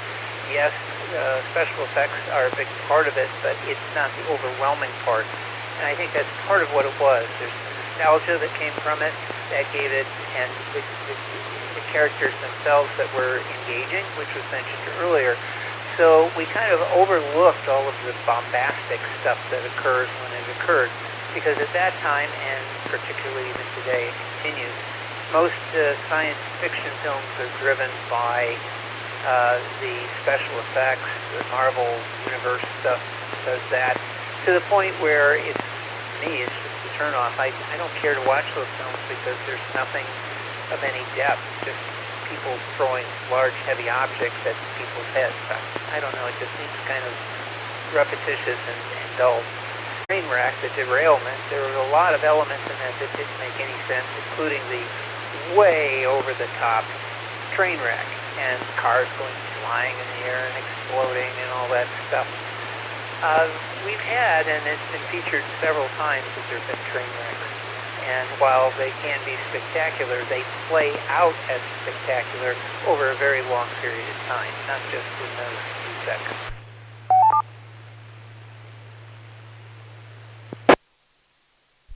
Obviously, you know, things like airplane crashes are another example of that. You can see some of these where the camera catches the action, the plane crashes or skids, and it more or less is intact unless it's in one of those catastrophic crashes, usually at an airport somewhere, and it skids to a stop, and then they evacuate everyone from the plane, and then the plane ends up engulfed in flames because they're trying to put the fire out.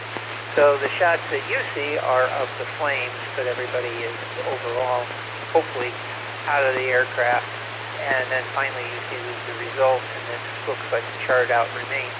When you're doing it in a special effects environment in a film, all this goes out the window, and it becomes this spectacularly dangerous minefield of stuff flying from the sky and everything. It just doesn't work out that way. So while the film works in one way, saying we've got great characters and good actors playing the roles, and the story has a smaller feel to it, when you get into the big special effects part, it just takes you out of it, and you go, oh, geez, come on. You guys really want to go this far, this deep into this sort of thing? We've seen this all before.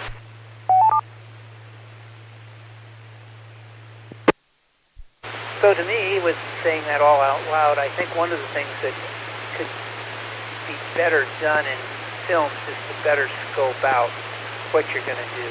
Unfortunately, that's not going to be the case because science fiction or special effects films, fantasy stuff, are so expensive to make now that you've got to be able to get to the lowest common denominator, which is going to be the kids that love explosions. Whether they think they do or not, that's who you're going to get into the theater. And I just find that kind of bad in that for the rest of us, we've got to put up with brainless stuff. But as a surgeon once said, 90% of everything is crap.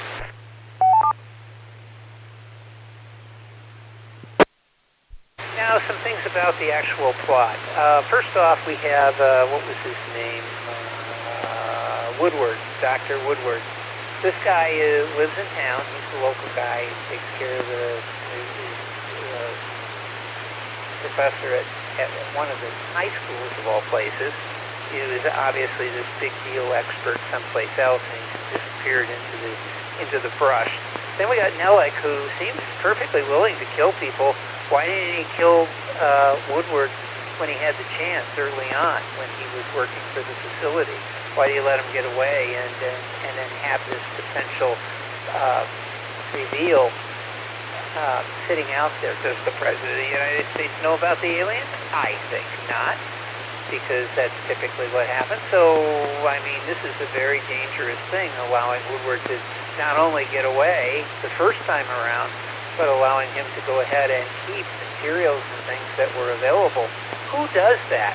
Well, apparently the movie version of the Air Force does, which is very, very sloppy in my eyes, and they would have killed him early on, or they would have sent him to, I don't know, Gitmo or something, and left him there to rot. And I don't know. I mean, when you're trying to keep state secrets, how clumsy are you in allowing people to get away with stuff like that? I don't think we'll ever know for sure because of so much stuff that is hidden from view. Maybe none of it happened. Maybe all of it happened. There's just no way of knowing, but it just doesn't seem to fly naturally to me as to why this is happening.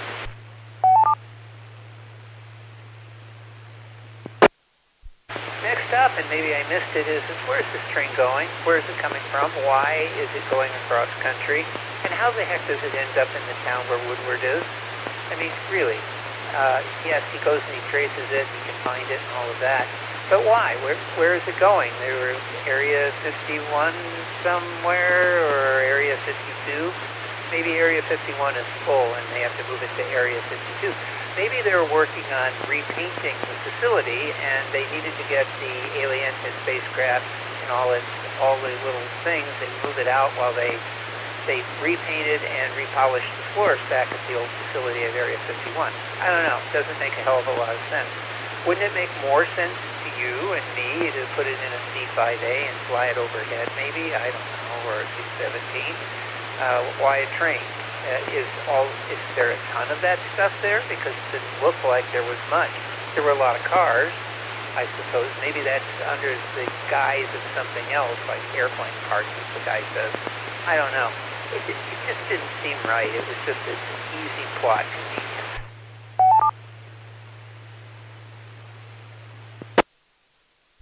And then just a technical aspect of the film. They were talking about Super 8 and the cartridges. I remember that, although when I made my film, mine was just regular 8, so it was on spools.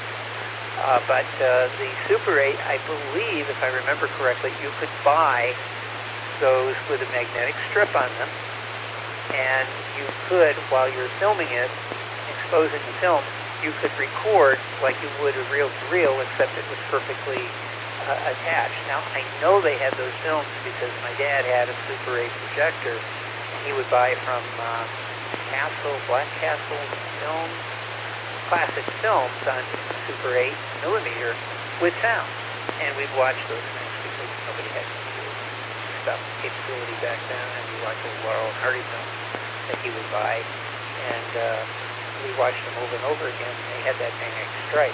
Even some of the films like Spielberg's Close Encounters of the Third Kind had magnetic stripes on 70 millimeters, creating 6-track sound.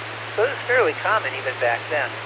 So I think that's how they were able to do that, and when I was making my film, I would have loved to have had that magnetic stripe, and I wouldn't have had to try and create the audio out of sync, no less, on my film. Oh well.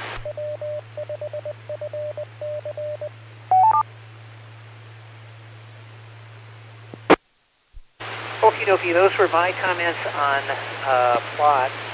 Let's go back up to the top. We'll talk about the acting, which I think probably is going to get some thumbs up. The acting and the actors, characterization, that sort of thing. So we'll start with Jay. Jay, what do you remember? And what do you have to say about the acting in film Super 8 from 2011, KE5IC?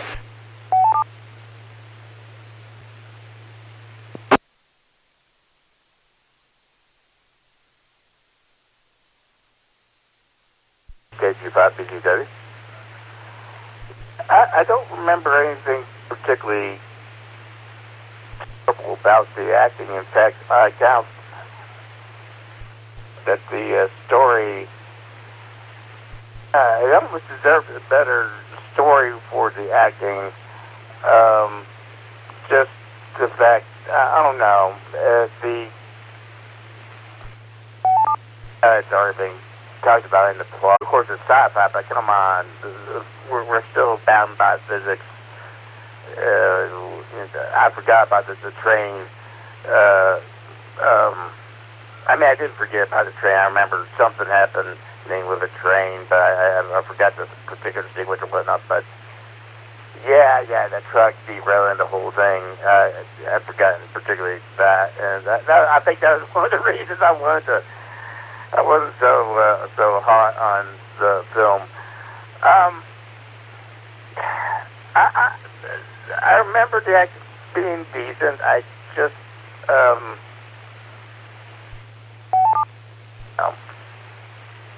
Kyle Chandler did a Kyle Chandler acting job, and I think the other kids seem to be decent. And I don't know. There were some stereotypes and all that jazz. And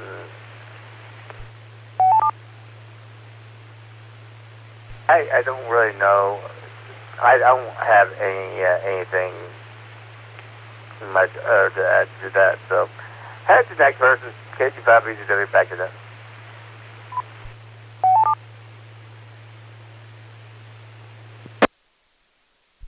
All right, no problem, Jay.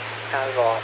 Next up is Tony, NT5TM. Tony, what did you think about the characterization and acting in our movie Super 8 from KE5ICF?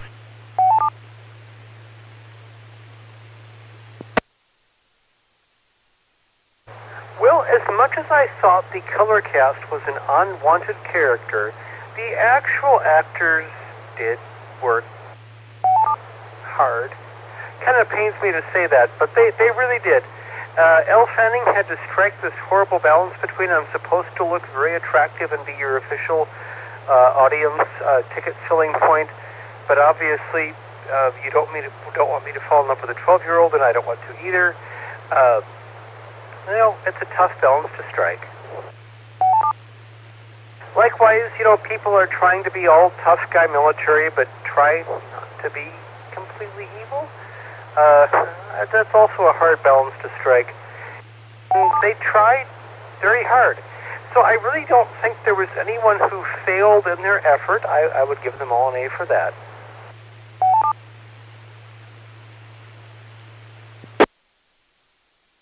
I was very often distracted by, yes, explosions that made no sense and color casts and so on. I think we've all talked about that. But I really would agree that everyone, well, I can't agree yet because no one has said it yet. But if anyone else wants to say that everyone tried very hard, I would agree with that. I don't think anyone really flubbed it. They did their bit, and, I wish they'd been given a better scope to do their bit. But they did their bit very well. NT5TM.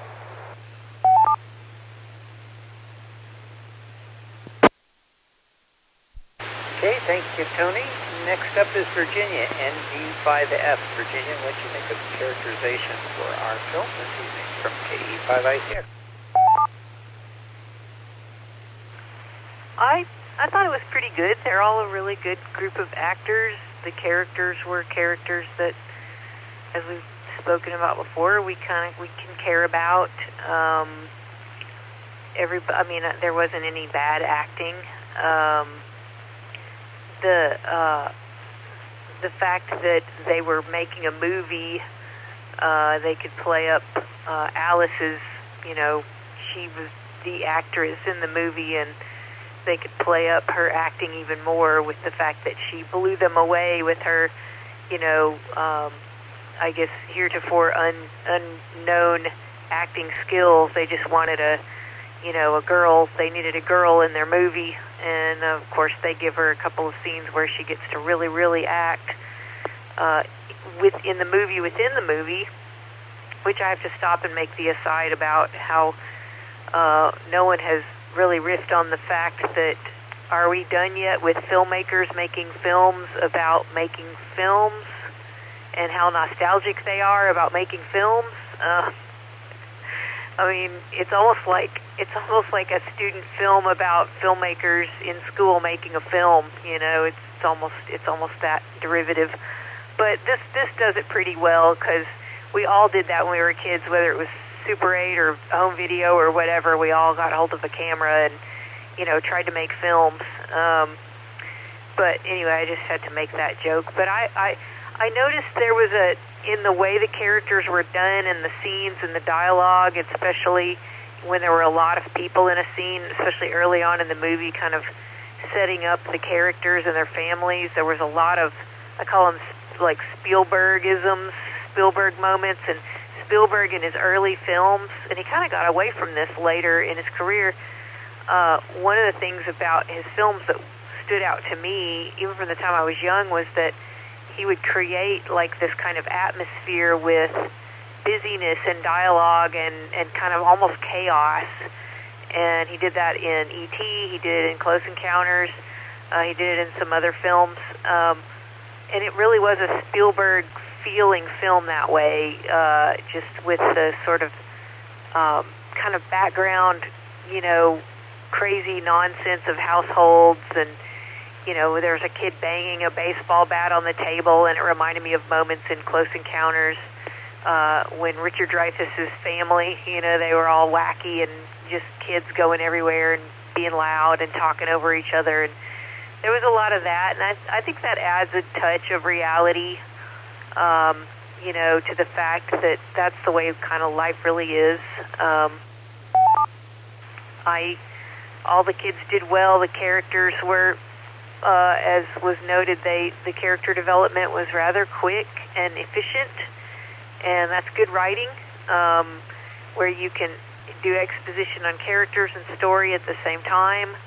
I thought it was interesting that the kind of heavy-set kid who was making the movie, he was also kind of the bossy kid, and a lot of times it's the other way around. In movies like Stand By Me, the heavy-set kid was like he was the goofy comic relief kid, and the other kids were always bossing him around. So it's kind of a little bit of a twist there that he was, he was interested in the girl, and he was jealous of Joey because Alice really liked him, and he wanted her to like him, so that's why he asked her to be in his movie, and he was pretty intense, and then there, of course, there's the scrawny kid with the braces who's kind of goofy, and but I don't think any of the kids were, even though the pretty blonde girl was the daughter of the alcoholic, abusive kind of parent. I mean, some of it was real stereotype, but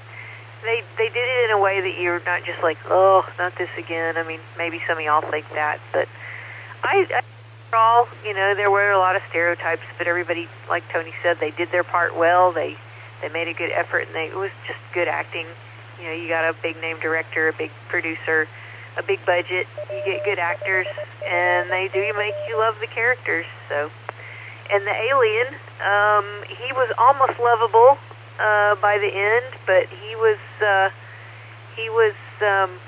quite a sight to behold. So but they did an interesting job of making him sympathetic as well. He was a character, and I thought that was kind of cool. I wanted to respond to a couple things that Brenda said.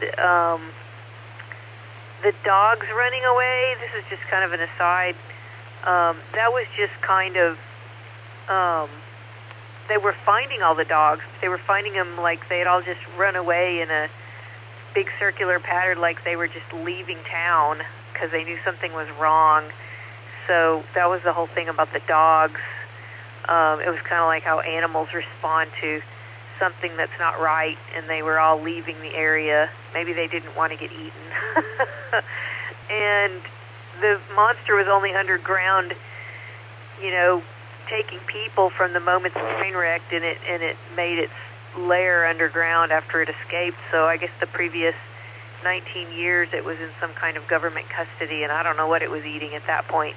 So, but I think it was only eating people for like the duration of the movie, from what I gathered. So anyway, I just kind of wanted to respond to that, those two things that she had said. Those are my thoughts on those things. So anyway, back to you, Tom. NV5F.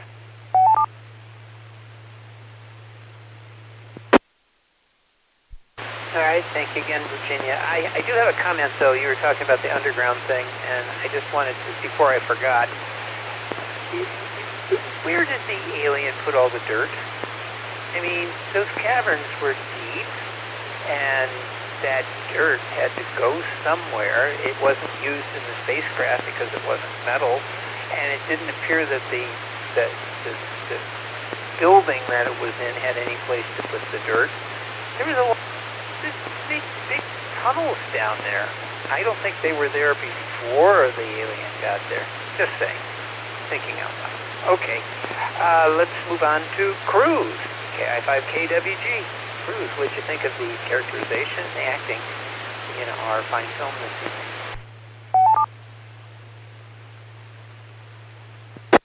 KI5KWG, yeah, what to do with the dirt? That was a big problem in The Great Escape. And I have no idea what he did with it. I don't really have much for the for this section on the characterization, simply because it was kind of obvious, and I think everybody has said it.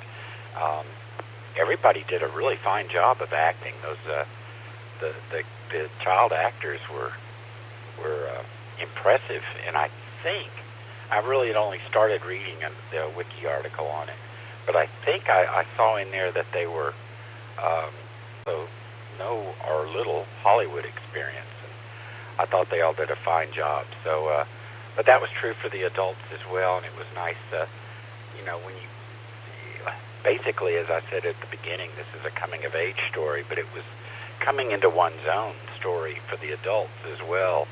And I think when you've got a character that has to transition in 2 hours into something better, you hope, that's got to be difficult for an actor to do. And I thought they all did it really quite well.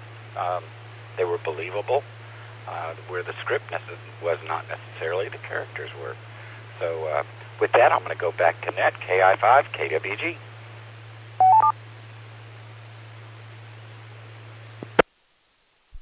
Right, very good. Next up is Brenda, WD50ZL. Brenda, your thoughts on characterization for tonight's movie, Super 8 from 2011, KE5ICX. This is WD50ZL. Well, this is pretty formulaic. You've got a group of kids, kind of like Goonies, where, the interaction with them is part of the charm of it, and I thought they all did a pretty good job. And there's a lot of, what it means to grow up, to find yourself, figure things out. So a lot of life lessons there for the kids. I thought they were cast well. The acting got a lot of accolades in the, awards and stuff, or comments of critics. They were, acting was very well received. Other than Elle Fanning, I don't know if any of them were anybody, and she may not have been at the time either. I'm not really sure. But the adults too. Everybody did a good job of acting. But this, I had thought this was, a little third-rate film that nobody ever heard of, but it wasn't. It's like every other Spielberg movie, a lot of thought going into everything. Okay, back to net, WB50ZL.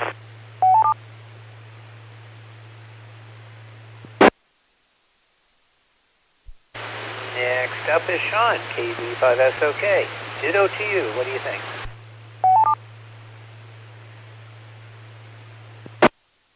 Yeah, this is KB9SOK. Well, this was the part of the movie that I did like, because I mentioned, I had kind of split down the middle on this one. There's parts that I liked, I do think the actors did do a good job in this, which was a very bright point of this film. And even if the story was a little lacking, at least it had that. I think it's already been pretty well said. Pretty typical coming-of-age film. The actors, I think, played that very well. There was development. Once again, the military every time treat them like idiots, and that's not really the way it is. But I guess if you didn't have a bad guy, why would you have the film? But so that's I guess we're not going to get away from that in these films. But you mentioned a lot of the things before. How did they let it go? But anyway, not a lot. So I'm just going to sit back to that. KB9SOK.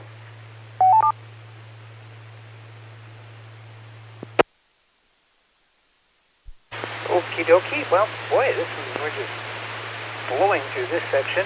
W5BLT. Bill, what did you think of characterization and the acting on our film this evening from KE5ICX? Hey, thanks, Tom. I'll say this. I want to go back to the lens camera that you guys were talking about. That was not described in descriptive video. The J.J. Abrams, the way the colors and things were portrayed. At least I don't remember, but I've never paid too much attention to colors. But I would not have picked up on that, and so I learned something interesting tonight on that. I like the characters. It made me think of my time in school. In a group, you always had these characters, and one guy that would be freaking out and throwing up or something, and then usually a girl would be hanging out with the group, and you'd kind of have a geeky guy and somebody that always led the group. And so I thought that was probably the most realistic part of the film, were the kids and the characters. And so that really, if it wasn't for the characters, it wouldn't not have been an enjoyable movie. I thought the kids especially made the movie. The adults were typical characters that we've seen, and it kind of had that parents don't know anything kind of feel, and you always see that in movies, which is also kind of unrealistic, I think. But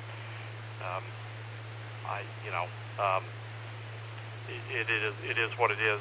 You always have the military being portrayed as evil or incompetent, and the parents along incompetent as well, and then the kids save the day, and the parents are trying to save the kids.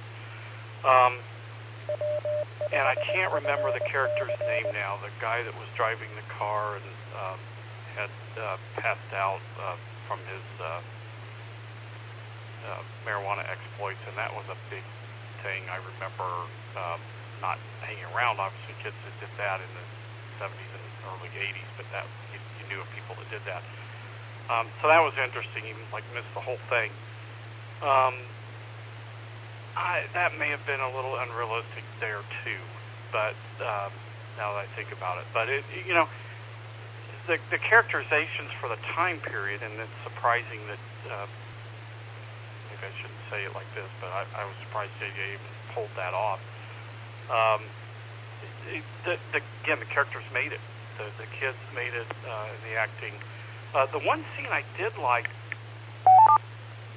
and it kind of reminded me of a Stephen King thing, but when the professor, the teacher, was in the hospital right before they injected him, he tells the military guy that, you're going to meet that creature, just that scene, for some reason, kind of struck me as something out of Stephen King. So there were just a lot of different elements that were thrown together in this movie. But anyway, the characters made it. W5BLT.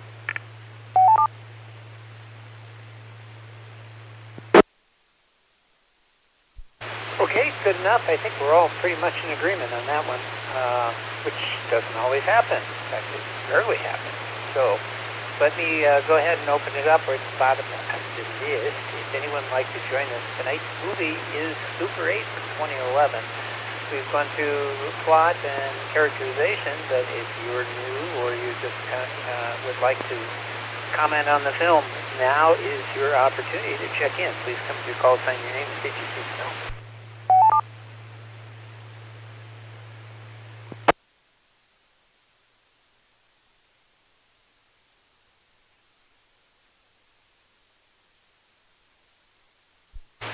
All right, hearing none. Sure, I've been so engrossed with what everybody else had to say, I didn't prep any notes for myself on this one. The only thing I can tell you is that I recognize some of those characters. I really do. There's one of the fellows, one with the teeth, thing with the braces and that, and the way he acted in that. Dead ringer for my friend Don B, one of the nerdy ones. So Don, if you're on the internet, don't get mad at me because this was definitely So I saw that, some of the other things, the elements, I can see kids relating to that, and I can see us as adults remembering back in those times, that kind of thing going on. So I think the appeal was there. Characterizations is all right. I do agree with Sean's comments, too, that sometimes the way that the kids talk probably would get them in trouble, especially talking back to parents and that. I never did that because I was too afraid of my parents to do that. And I think many of us are. There are exceptions, of course, and usually those kids usually end up doing some time in prison. Get that in. Was it Back to the Future? You ever get used to those bars, kids? Oh, well, I don't know. I digress. So, other than that, I guess everything's okay. I thought the acting was pretty reasonable. The actors are polished, and I thought the kids were exceptionally good as well. And some of the moments with our two principals there were kind of touching with Joe and Alice. Yeah, Joe and Alice. I thought were touching. It was kind of cool. I kept waiting for something to happen, and then it didn't, and then it did. I was okay with that. It was kind of that kid thing. All right, let's go to the top of the list. We got one final round here, and I think we can pull it off before midnight. So we'll start with Jay. Jay, what do you got for us? Any final comments or anything on special effects, music, whatever you want, or something that's already been discussed from KE5ICX. So KG5BZW. Go ahead with your comments.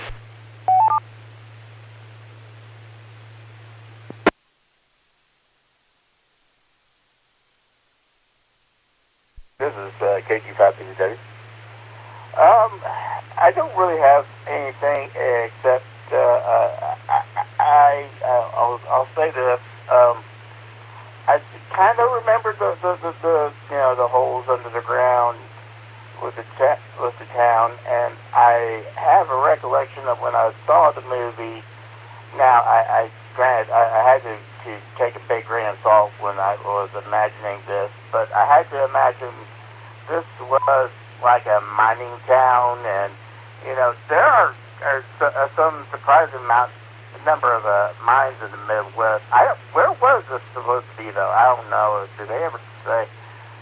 Well, anyway, I am kind of imagining that. I think I kind of imagined that the aliens took parts of some previous mines that hadn't been fully filled back in and made a hole for itself. Now, like I said, take a big grain of salt because I don't think my recollection is it really didn't look like any sort of mine system or anything, but hey, it was like, I can maybe make this story work if I do this. And it was like, okay, I don't know. But really, I have an aunt that lives near a place where galena and kinds of minerals were mined, and there's a lot of places back there that they had to either clean up completely. It's like one place in Oklahoma is like a completely probably still an EPA. I don't know what you call that. A zone where the EPA just basically cleans up the area because the toxicity of the ground, the above ground is actually too high because of all the stuff that they took out of the ground and put in piles, and it's just kind of drained down to where your water supply, and it just kind of did not make things great over there. But I digress. Other than that, sure I've finished my previous thought, but that was I think my just from when I remember watching it. But grain of salt, or a whole bunch of grains of salt, however you want to change that idiom up. All right. Okay, I'm done being silly. Back to net, KG5BZW.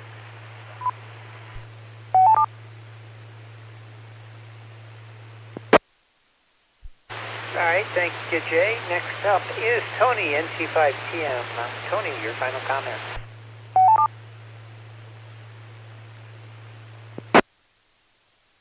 I don't have many. I did finish the movie. I don't think I'll watch it again. But nevertheless, you know, it was a big, enjoyable kaboom. Yeah, life should be more than kaboom. But at least there was plenty of kaboom, and the actors all worked hard. NT5TM.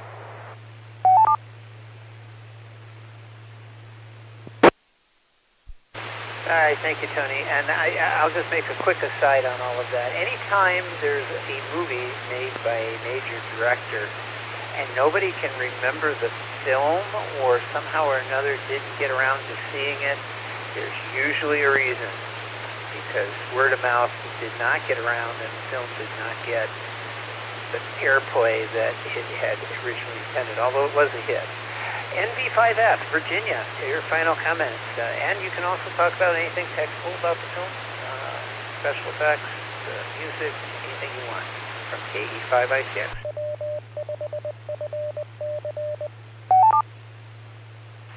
Okay, I have a few things. Y'all might be able to tell that I drank some caffeine today, so I wouldn't say I'm super wide awake, but I'm pretty awake. Well, music and special effects, I think they're good all the way around. Whether or not you like explosions or monsters or aliens or train wrecks, it was all well done. So I had a few things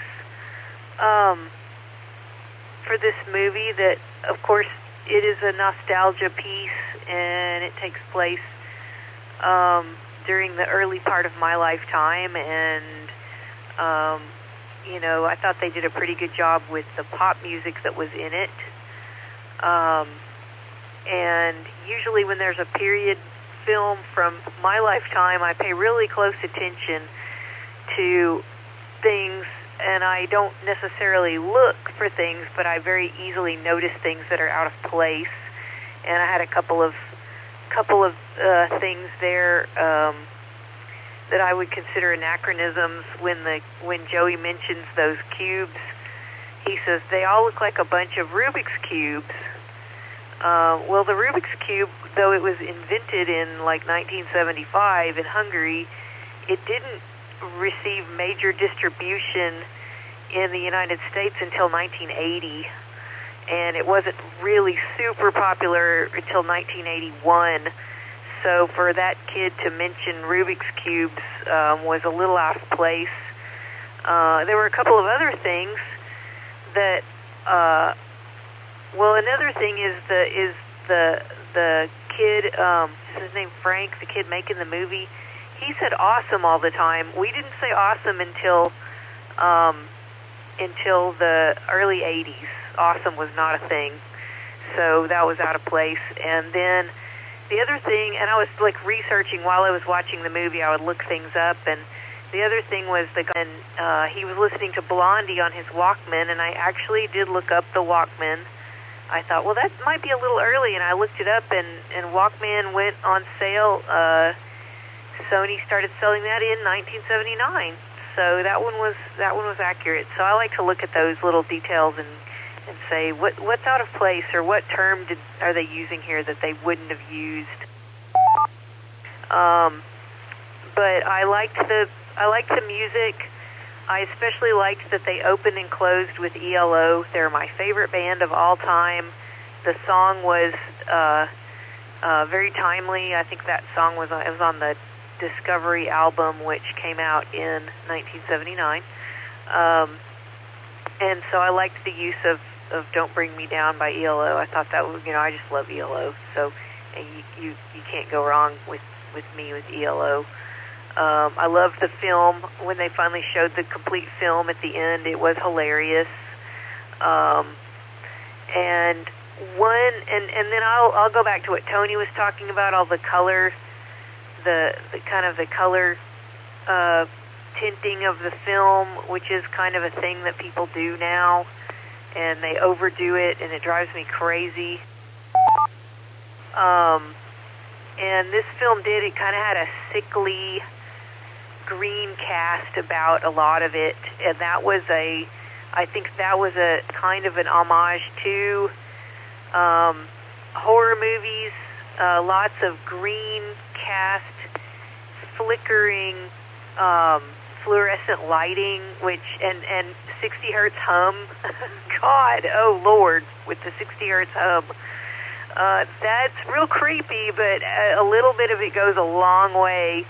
And I honestly wonder if the creators of the show Stranger Things, which is been very popular on Netflix, might not have been inspired by this movie. In fact, I think parts of Stranger Things might seem like almost a direct rip-off of this movie.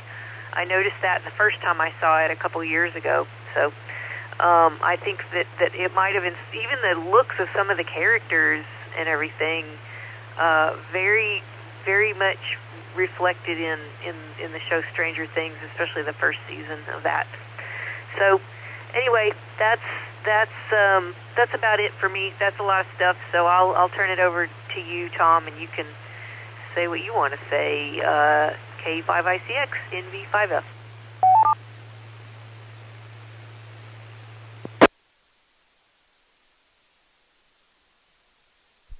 All right, thank you, Virginia. And no problem. I get to say things at the end when everybody else has to say something, so I get final word all the time.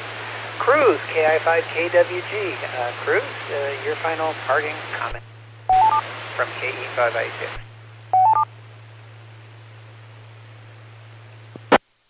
KI5KWG. Don't really have anything for this. Y'all talking about the color cast. I knew about the lens flaring, but I'd not heard the term color casting before.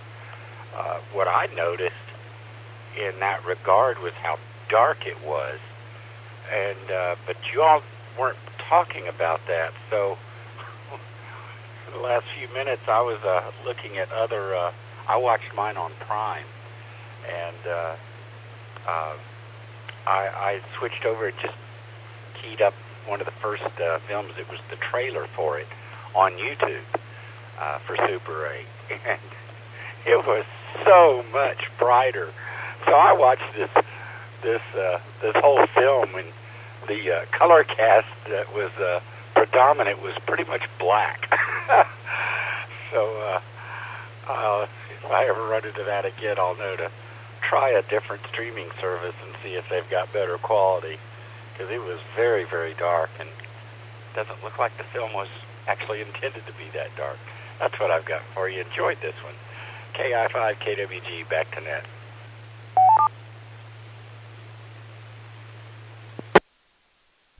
Oh, thank you, Cruz. I so much agree. Just a side comment, and then I'll get back to it. But if you watch the Picard series, the Star Trek thing, it shouldn't come as any surprise. So no spoilers. They end up back on the Enterprise D Delta, and as it follows true to form, everything else is very, very dark.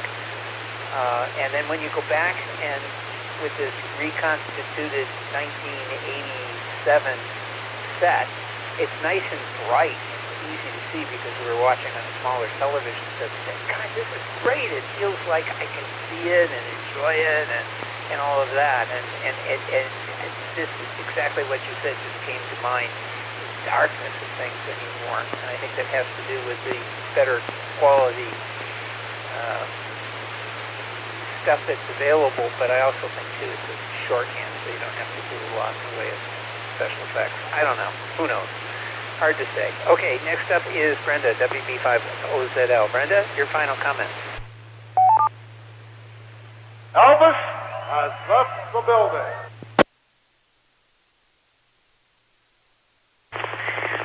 WB5OZL. Well, looks like Elvis got bored and left us. Oh well, have to muddle on without him. Final comments.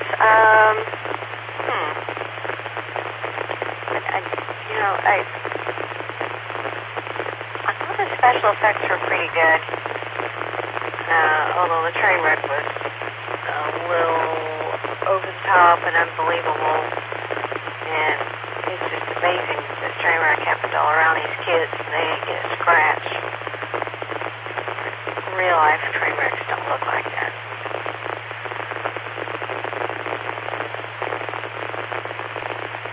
I don't really have too much else to say. A lot has been said. We've had a lot of good comments tonight. And I just thought this was a just all around pretty good movie. I would definitely recommend it to people. Back to that, WE50ZL.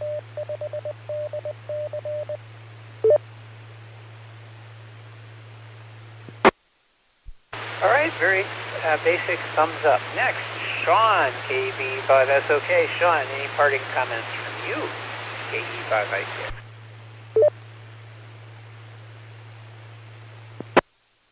Yeah, this is KB9SOK. Well, I think I am pretty much in agreement with everybody. I do agree with Virginia about the music. I did like that part of it. I do think that was pretty well portrayed. Good catch on the Rubik's Cube. I didn't think about that not being out yet. That was a pretty good catch on that. Yeah, the filming of this is, I had some trouble with too, just because of the darkness. You know, as you've already mentioned, Tom, this has become a very common thing with newer movies, and it drives me absolutely nuts. Even with the modern day flat screen, granted, my particular TV is one of the early on versions of flat screen, but it's really making it hard for me to watch some of these movies. It's like what's going on? It's so dark. So yeah, I really wish they wouldn't do that. It drives me crazy. So yeah, I had some troubles with the plot of this film, just the plausibility, and stealing from other films. Yeah, the acting I felt was good. The special effects I felt were just okay. Once again, the train thing, but other than that, there really wasn't a whole lot of special effects. Other than, I guess, the ship at the end. But, you know, so it's just been okay on that part. And that's just kind of how I feel about this film. It's just kind of an okay. You know, once again, yeah, they brought people in with explosions, but really they should have been advertising the story. Anyway, back to that. KB9SOK.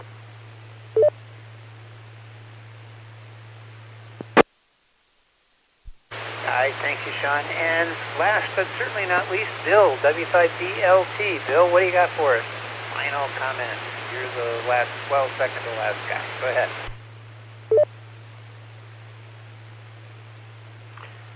W5BLT, no pressure here.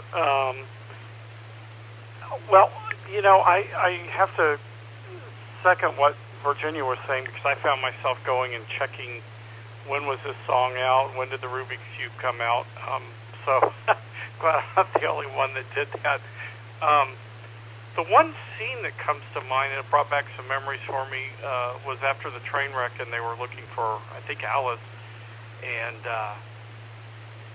they saw this blood, and he pulls out under the wreckage the fake blood. And I remember being in 4th grade at the time, and we thought we were really cool with the fake blood and trying to freak out the teachers and stuff, and of course got ourselves in trouble. But anyway, yeah, the fake blood I do remember. So that's the only thing I had on that, but that kind of made me laugh when I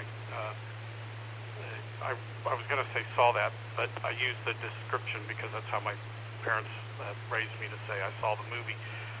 But when that was described in the descriptive video, it just made me laugh, and of course the kid goes, "It's my fake blood," and I thought that part was humorous.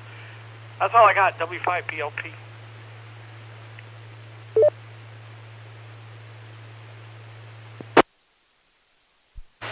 Thank you, Bill, and thank you all. Let's see, just on the fake blood thing, I was watching a video here on YouTube, and it had to do with these abandoned spaces.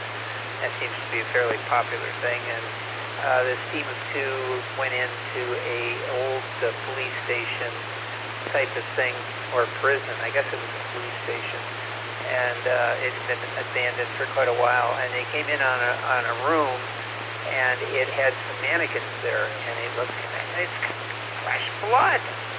You know, of course they do that to get you to watch, right? They checked it, and actually what it was blood, in the sense that it looked like blood, but it was actually a waxy substance that they had put on there. Apparently it was some sort of police simulation thing that they were doing. That's why they had the mannequins.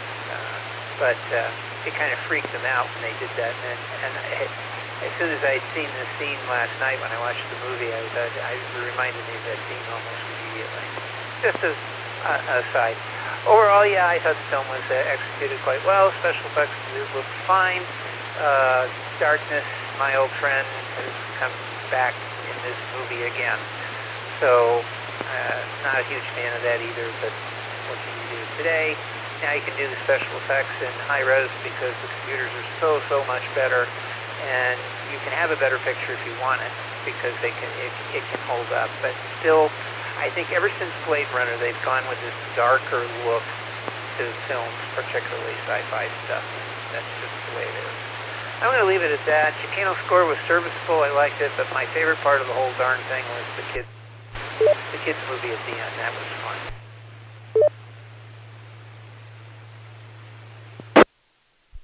All right, next week's movie. Everybody write this down. I will send this information out. I gotta get on the road tomorrow, so I'll try and get this out sometime tomorrow during the day while I'm doing something else. So next week's movie will be Ender's Game. You can find that one. This one also is on Pluto TV, so maybe available elsewhere. I forget, what is it, 2012 or something? The date just scrolled off. It is available, so with that, you should be able to see it, and maybe on Prime as well. I forgot to put in some of the other ones, but not thinking about it. So that'll be next time. We'll see you all again next week. Same bat time, same bat station. Had a lot of fun. See y'all later. This is KE5ICX and clear. Bye-bye and bye-bye.